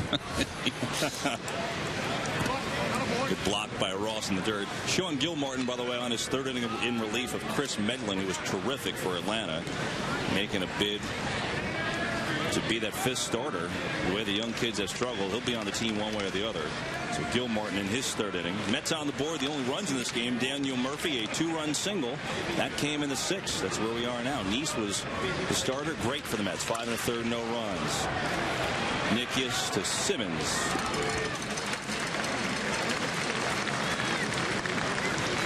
I got to believe the Braves are bringing the infield in now. Don't want to concede a third run, and yes, they are going to come in. Now we'll see Omar Quintanilla get a turn at the plate. There you go, infield in. And I like this Quintanilla. He's a nice little player. He's been kind of overshadowed here by Cedeno, but I like him. You can have a squeeze here too. He's a good bunter. What specifically do you like about him? I like the way he swings the bat. Yeah. Yeah, and he's a hustler. He's not a defensive liability. He can play all the infield positions except first base. Takes a strike. 1-1 from Gilmartin. Grew up in El Paso, Texas. Was actually first-round pick of the A's back in '03.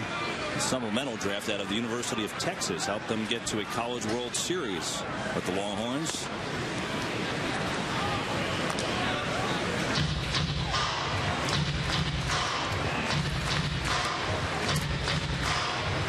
Actually, they won the whole thing back in '02 with Omar at shortstop for that team. Good eye. 3-1.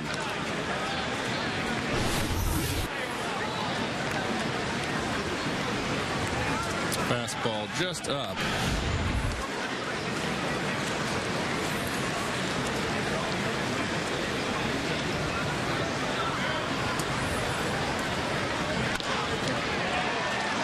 Gilmartin saves a run with that play, and he makes the throw. That was nicely done. 2 down. Well, they showed good athleticism here. Not with this, just purely reaction, knocking the ball down, but watch him come get the ball and how quick he gets rid of it. Very nice. Yeah. It's a big guy right there. A lot of legs and arms and elbows.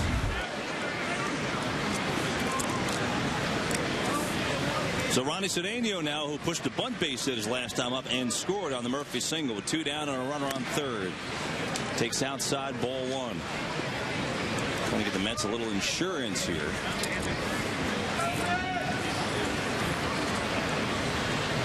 Cedeno's been playing all over the place this spring for the Mets. Good block by Ross. He's naturally shortstop, but he came in at second. He's played there. He's played at third base.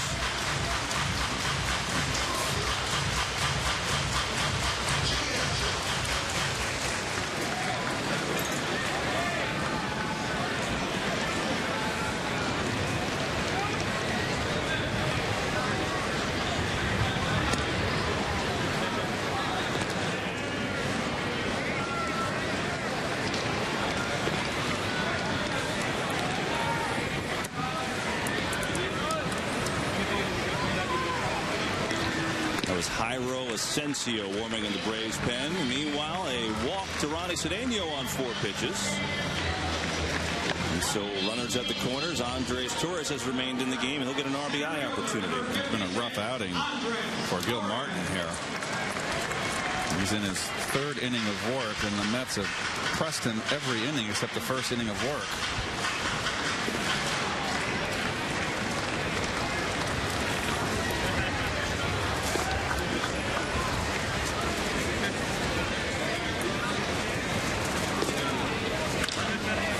Torres jumps on the first pitch. And Hayward retires the Mets. So Mets leave 2 on. Happy St. Patrick's Day. Mets in front of Atlanta.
Guys are going to get plenty of opportunities to pitch to left-handers. Yep. They're going to get plenty of looks.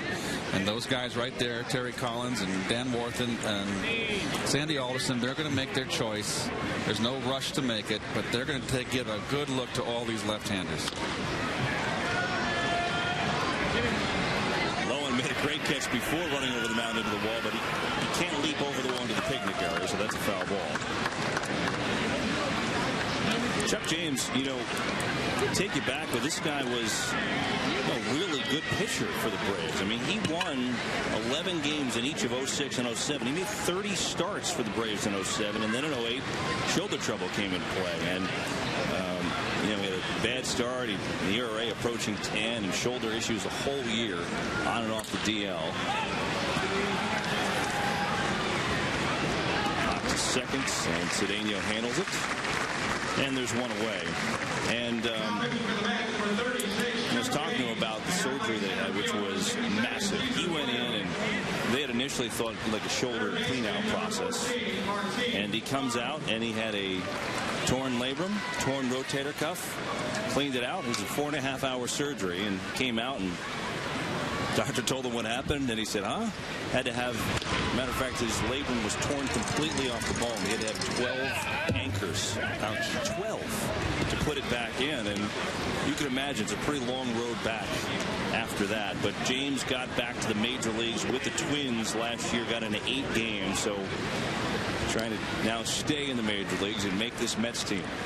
Got Prado on 1, and it's outside. Well, I always remember him when he came up as a very hard thrower with the Bravos.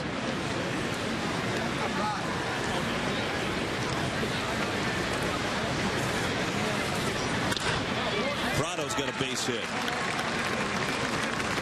You forget that Prado had some injury issues last year with a staph infection, some headache issues. You forget how good of a year he had 2 years ago. He was an all-star in 2010. Well, that's when they got rid of his other reserve partner. They traded the second baseman now for the Marlins. His name just doesn't. I can't. Infante. Omar Infante.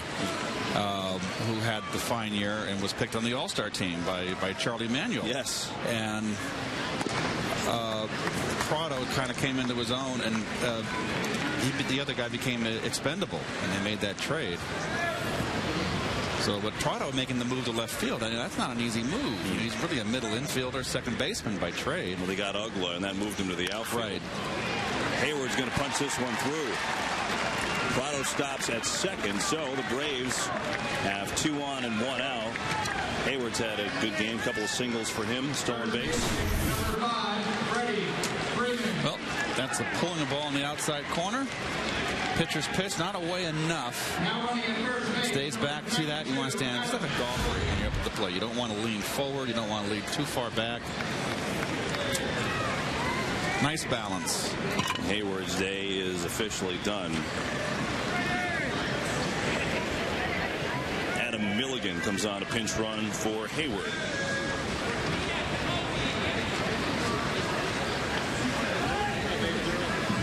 So now Freddie Freeman with 2 on and 1 down against James. There's ball 1.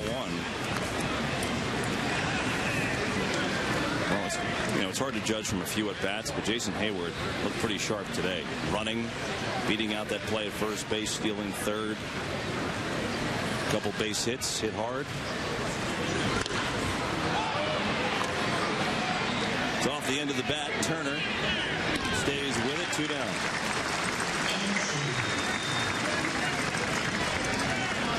Left fielder, number 23, Matt Diaz. And Terry Collins is going to go to the pen here. Looks that way.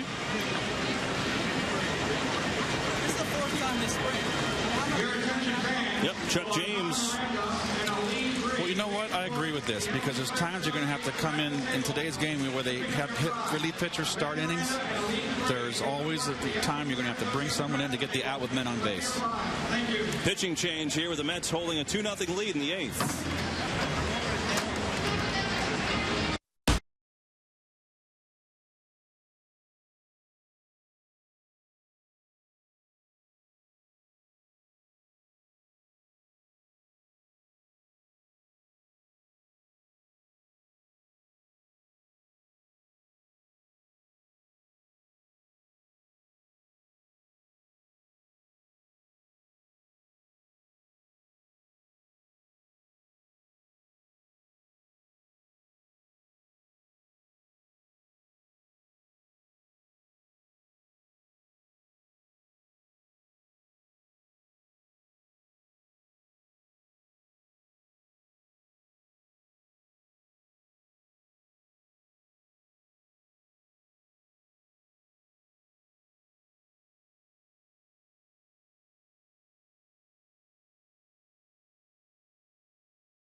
2-0 Mets in the 8th. Chuck James gets 2 outs but allows 2 runners, and now Ramon Ramirez try to close out the inning and escape damage here against Matt Diaz. He got hit hard yesterday. He's I thought one of the big pickups for the Mets here for that bullpen.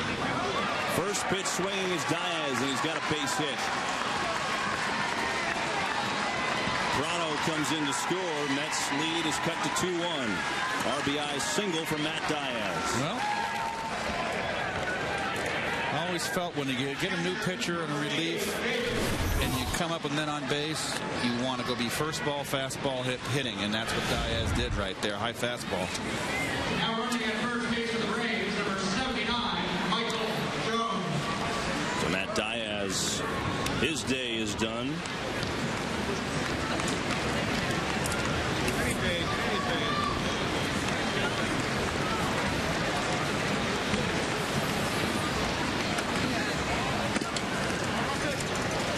Braves now base hit away from tying this game. Adam Milligan, the pinch runner, on second.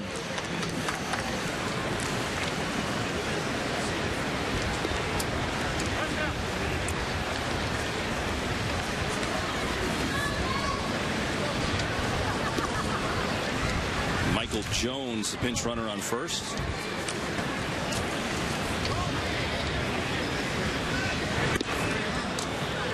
Mets are not guarding the line. That is the go-ahead run at first base, and normally you guard the line, but every manager's different. As you can see, not even close to guarding the line.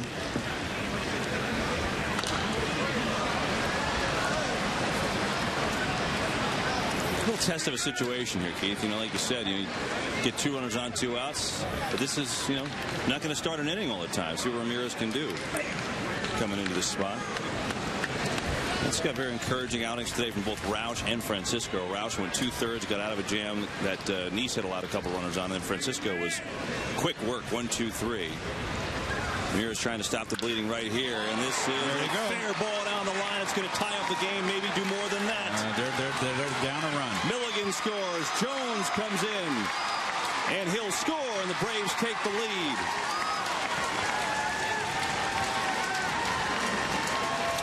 Well, that's why they have that 7th inning on. You guard the line. Maybe 8 out of 10 times or 9 out of 10 times it won't happen, but if you're guarding the line, the inning's over. And if it's a ball hit to your right, it's not going to score the go-ahead run. I'm a guy that believes in guarding the line late in the 7th inning. You called it.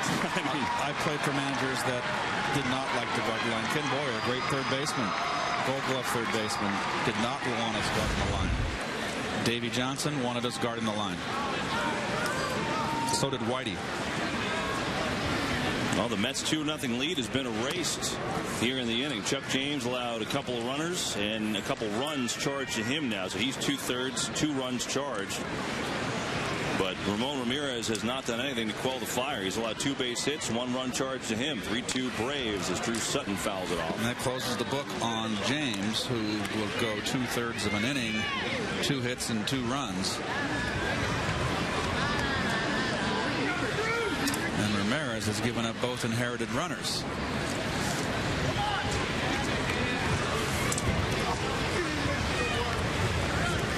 Ramirez had a rocky few outings. He gave up 2 runs in an inning yesterday, 2 runs in an inning on the 13th.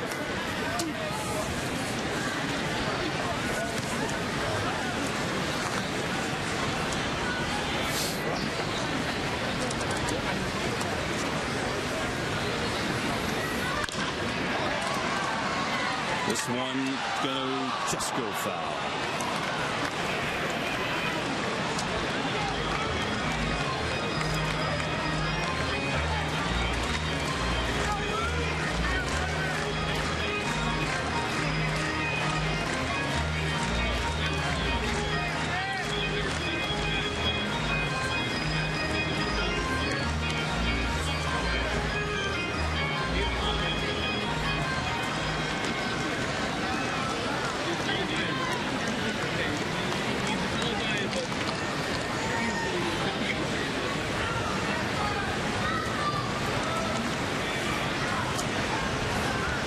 2-2 to Sutton.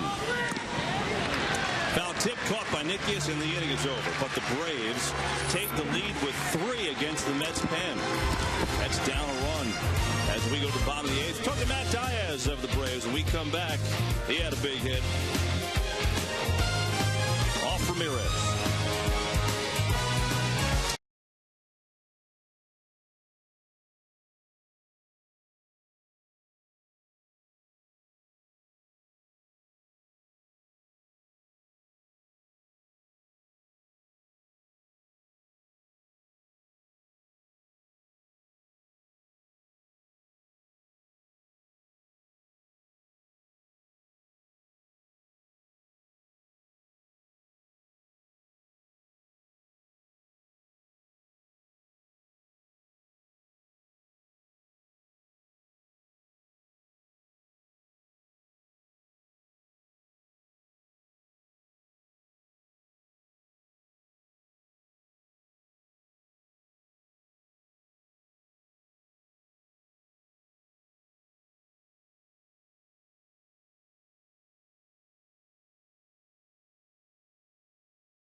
Pitcher for the Braves is Jairo Asensio comes on now.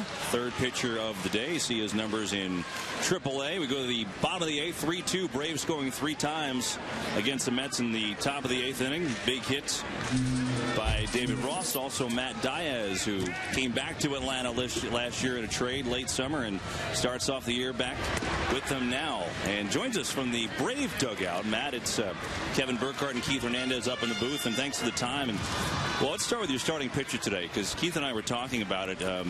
Chris Medlin, who just had a great promise before he got hurt. He looks like he's working himself into that rotation with the outing he had today. I mean, I think he's going to make it as hard on our front office as possible to put him back in that bullpen. He's Keith will tell you, guys who work fast and throw strikes are a lot of fun to play defense behind, and he's one of those guys that you just love to play behind. Matt, it's Keith up here. You got to be happy. I know last year you were with the Pirates, and you're right back home where you started with the Braves. You got to be happy about that. Thrilled. I don't regret signing with Pittsburgh. It was the right thing at the time for me and my family. Had a blast there. They are in the process of turning that around. I think they'll make noise in that NL Central this year. I didn't perform well, and they traded me back to somewhere where I was very comfortable. I couldn't have been more thankful. Matt, we were talking about just overall spring training and playing well, not necessarily record, but playing well, and is there a sense of not urgency maybe because it is a spring, as Josh Sutton has a base hit for the Mets leading off in the 8th. But the year didn't end well for you guys. You lost the lead down the stretch, and is there a sense of, hey, we've got to get it together, at least play better, getting into the regular season, that type of thing? Yeah, as the regular season approaches, of course you want to play better, and anytime there's a scoreboard on, I think anyone in the big leagues is competitive enough to want to win that game. But you really try not to worry about it. I can't remember who won the Grapefruit League last year or the Cactus League, but you try not to worry about it too much as long as you feel like you're progressing, getting ready for opening day. And like today I was 1 for 4 with a bat at bat off Roush, but my first at bat was off a lefty. I hit a line drive to right, which is what I'm trying to do, and just try to take those positives. Adam Lowen rips one, but it's foul. We talked to Matt Diaz, Braves outfielder. Matt, what's your take on this division? It's ultra competitive, and certainly a lot of teams made moves to get better as well. As you sit in your dugout, what's your look around the NL East right now? It's so wide open. It is so wide open. The Phillies, of course, are the team to beat. They have the track record of the last few years. They have the pitching staff and the veterans, and they're the team to beat. Then you got a young Washington team who's going to put it all together. It could be as early as this year. A lot of experts.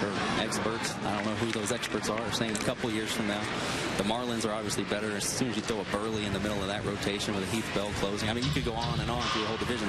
The Mets are feisty. Terry Collins is a fighter and a scrapper, and that team's going to come play that kind of ball, and it's going to be a pain every time you got to come to New York to play. So it's a wide open division. Hey, do you want to come up and do some color for the last couple innings? You're pretty good at this. I just try to keep Keith quiet. That's right. I hear you. Sorry, Keith. You're one of my childhood heroes, Keith. You're kidding. I apologize. Yeah, seriously. Yeah, I grew up a Tigers fan in Lakeland, Florida, and anytime we watched TV, it seemed like the Mets were on, and I was a short, fat first baseman in 8th grade. Oh, okay. And my dad would always tell me how you use the glove around the bag and stuff like that. So Keith Hernandez is a big name in my house. I never knew that. Well, thanks, man. I appreciate that. I would love to hear that. Matt, that's a big scoop on SNY, Matt. I didn't know that. I'll never say a bad word about you anymore. Anymore. Yeah, it'll be hard not to say a bad word about me. Well, Matt, listen, thanks for taking the time to come on. Great talking to you. Have a great rest of spring, and we will see you April 5th at Citi Field. It'll be cold, but we can't wait. Good luck to you, Matt. Thanks, guys. Diaz to the Braves. That was great. I didn't know he was a big Keith fan. I have no idea. I've talked to Matt a million times. I didn't know he was a first baseman. That's great. Adam Lowen draws the walk, so the Mets have 2 on and nobody out. Here against the Braves pen. It's a good fit for him personally, though, Keith. Yeah. And he said the right things. The deal made sense, and he admitted, and I didn't perform in Pittsburgh, and he didn't, but it's a good fit. He'll play a lot. Chipper's going to get his rest at third. They'll move Prado to third, so he'll play, especially against lefties, because he crushes lefties. And after the interview, he goes to run. Now that's performing. Well, you got to do that. There's always a coach down there making sure everybody does their running. And puts at least a 75% effort into it. We thank the Braves, by the way, for giving us Matt from their dugout. Always ridiculously accommodating to us, so thank you to them.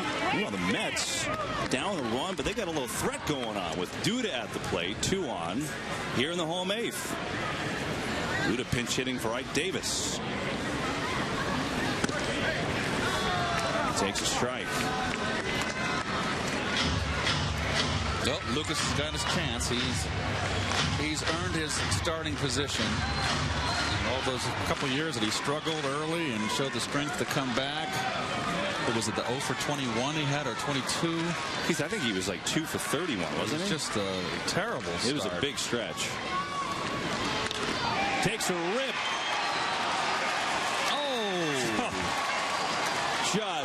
Just missed. That would have given the Mets the lead. Because Lowen had a good jump, and the fans booing. They wanted Jerry Mules to call it fair regardless. Right call. Good call. Just foul.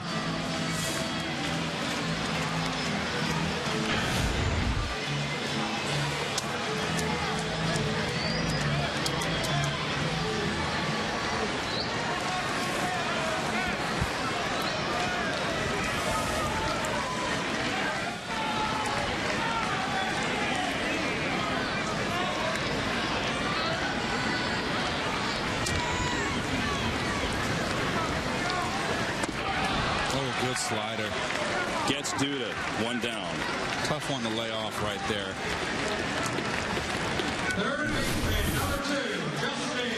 There you have your pitch. You pull it just foul, and then he comes back and makes a pitch like that. Tough to pitch to lay off.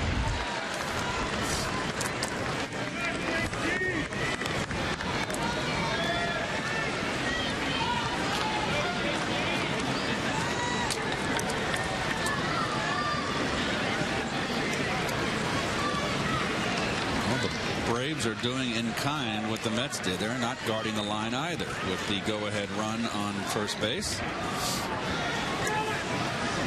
Apparently they didn't heed the warning. Justin Turner gets an opportunity. You know, talking about that rule, I mean, that guarding the line. Ken Boyer always felt, he said, you more base hits go to your right if I'm a first baseman, his left if you're a third baseman, in the hole than down the line. Now, you talk to Tom Seaver.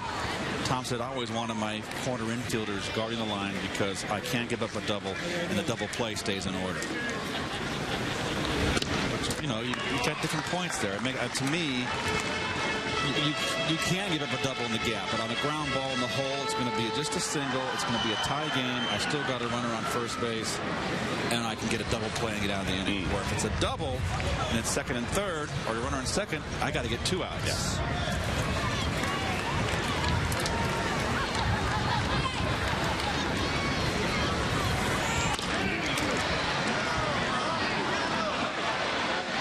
Oh, boy. That was close at seconds. They should have turned that one out. Not a good throw here. Boy, he's off the bag on that.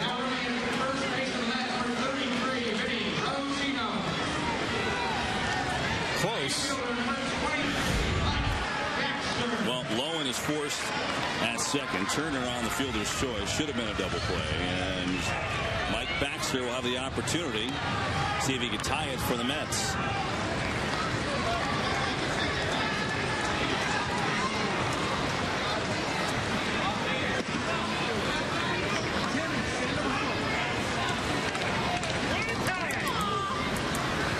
Oh, good cut. Mike's 1 for 3, single and a steal in this game so far. Josh Satin started it off with a single and then a walk to Lowen. They've got runners at the corners and 2 down. Home 8th, Mets trail by 1. The game Jonathan Niese started was terrific. 5 1/3 scoreless for Niese. Right now it's on the offense.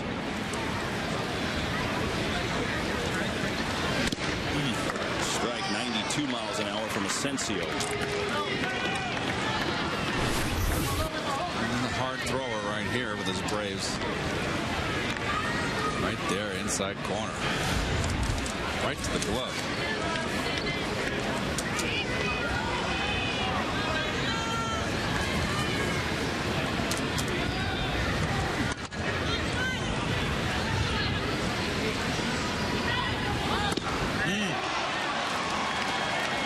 Baxter down on strikes. Mets fail to score.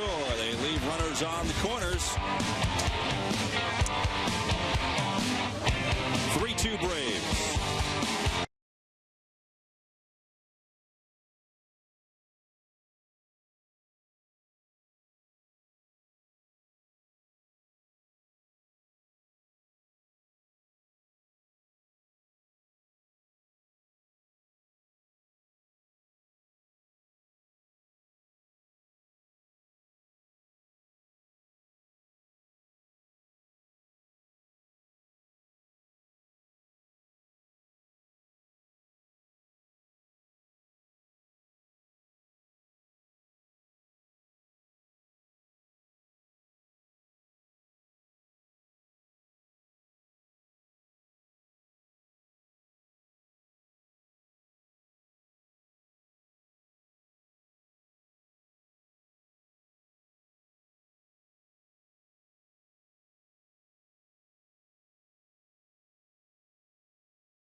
Up 9, 3-2 Braves lead the Mets. Been a good ball game here today, really has.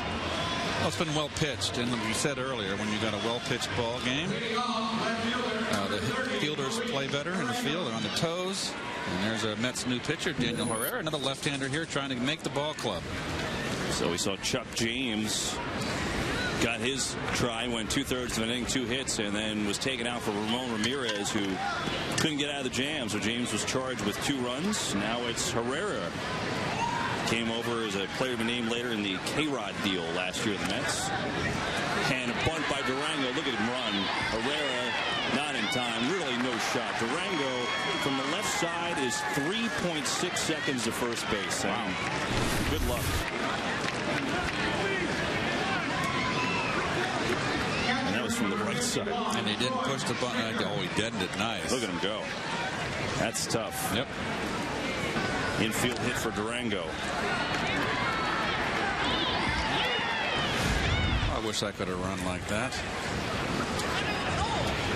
I'd have added around 15 points on my lifetime batting average. That would be nice, huh? Cedeno to Quintanilla. Nifty double play.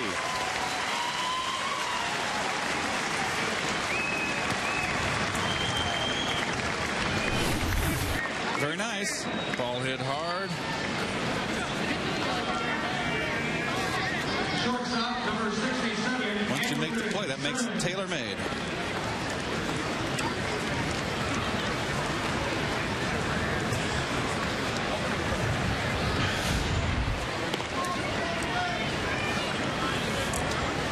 Herrera gets the double play, and we go top of the order. Andrelton Simmons. He's got 1 single at 4 trips, but he also made a spectacular double play turn earlier in the game. He's pushing for a shortstop job. Another bunt. Testing Herrera. This time Danny makes the play. Herrera effective. A little help from the D as well. Last chance for the Mets. We come back.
Last chance for the Mets. Bottom 9, 3-2 Atlanta.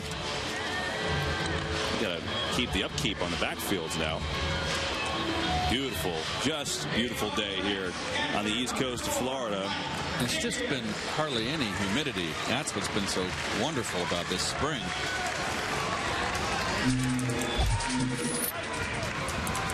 Todd Redmond is a new Braves pitcher, trying to hold this win for the Braves. Mike Nikias will have something to say about that. His second at bat of the game. He takes strike 1. Redmond last year in AAA was 10-8 with a 2.92 earned run average in 27 starts. He's got an inside to make this bullpen. Nikias quickly in the 0-2 hole. It'll be Nikias, Quintanilla, and Cedeno here for the Mets in the 9th.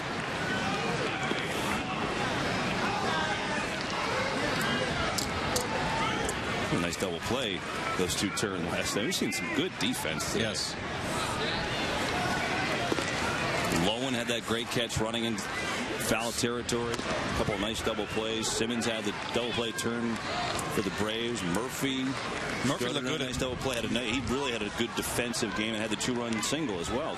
Murph looked a lot better today at second base. And every ball he fielded, he had around 4 or 5 opportunities. Nikias down on strikes.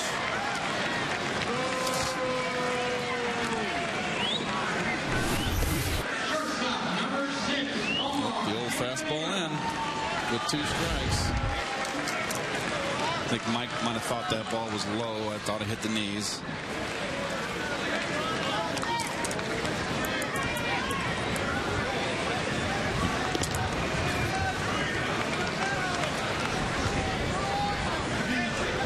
So Quintanilla the batter now and takes low, ball 1. And Omar 0 for 1, grounded out to the pitcher in the 7th inning in his first at bat.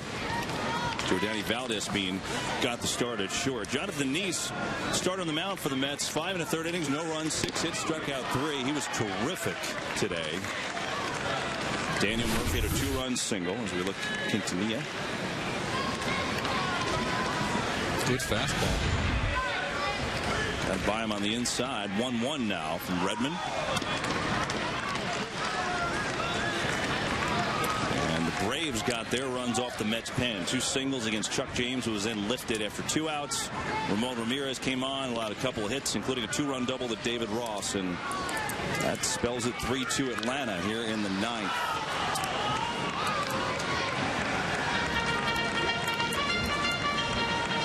By the way, I'd like to thank a lot of the folks on Twitter. Put something out this morning about asking a question to Ralph. I got a lot of good ones. And I think I got 2 in there from the responses. And you could ask a million questions of Ralph, but thanks for the responses. That was pretty cool. You got a little following going, Kev, on the tweet? Some people follow. It's fun. You know, it's neat. You get a chance to, it's kind of your way to talk to the fans directly, you know. So it's nice. Put that out, and they all sent a bunch of questions for Ralph. Can't pick all of them, obviously, but did you like when I asked Ralph if he was on Twitter? I wouldn't have been surprised if he said yes. He's got the iPad, he's got the phone. Quintanilla to center. Durango, first name Luis. Freddie Gonzalez calls him Dodge. 2 outs. Second baseman, number 13, Ronnie Cedeno.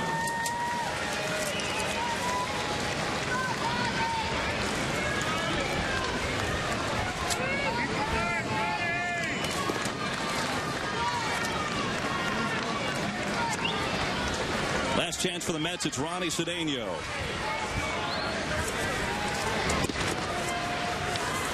Cedeno had a bunt single, scored a run, also a walk in this game today.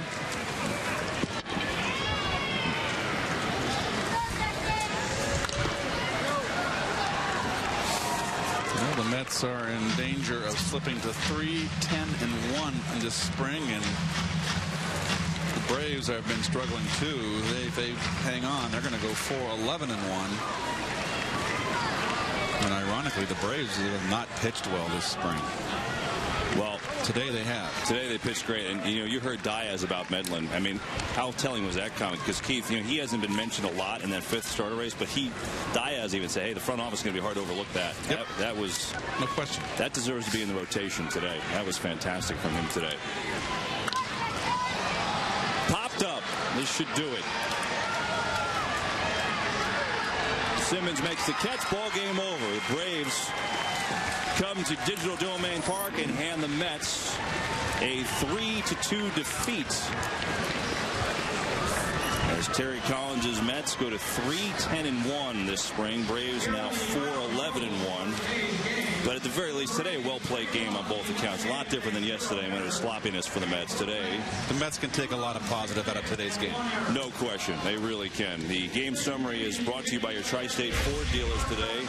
There you see it. 3-2 Braves. Sean Gilmartin, 3 innings of relief, but it was Medlin the star for them.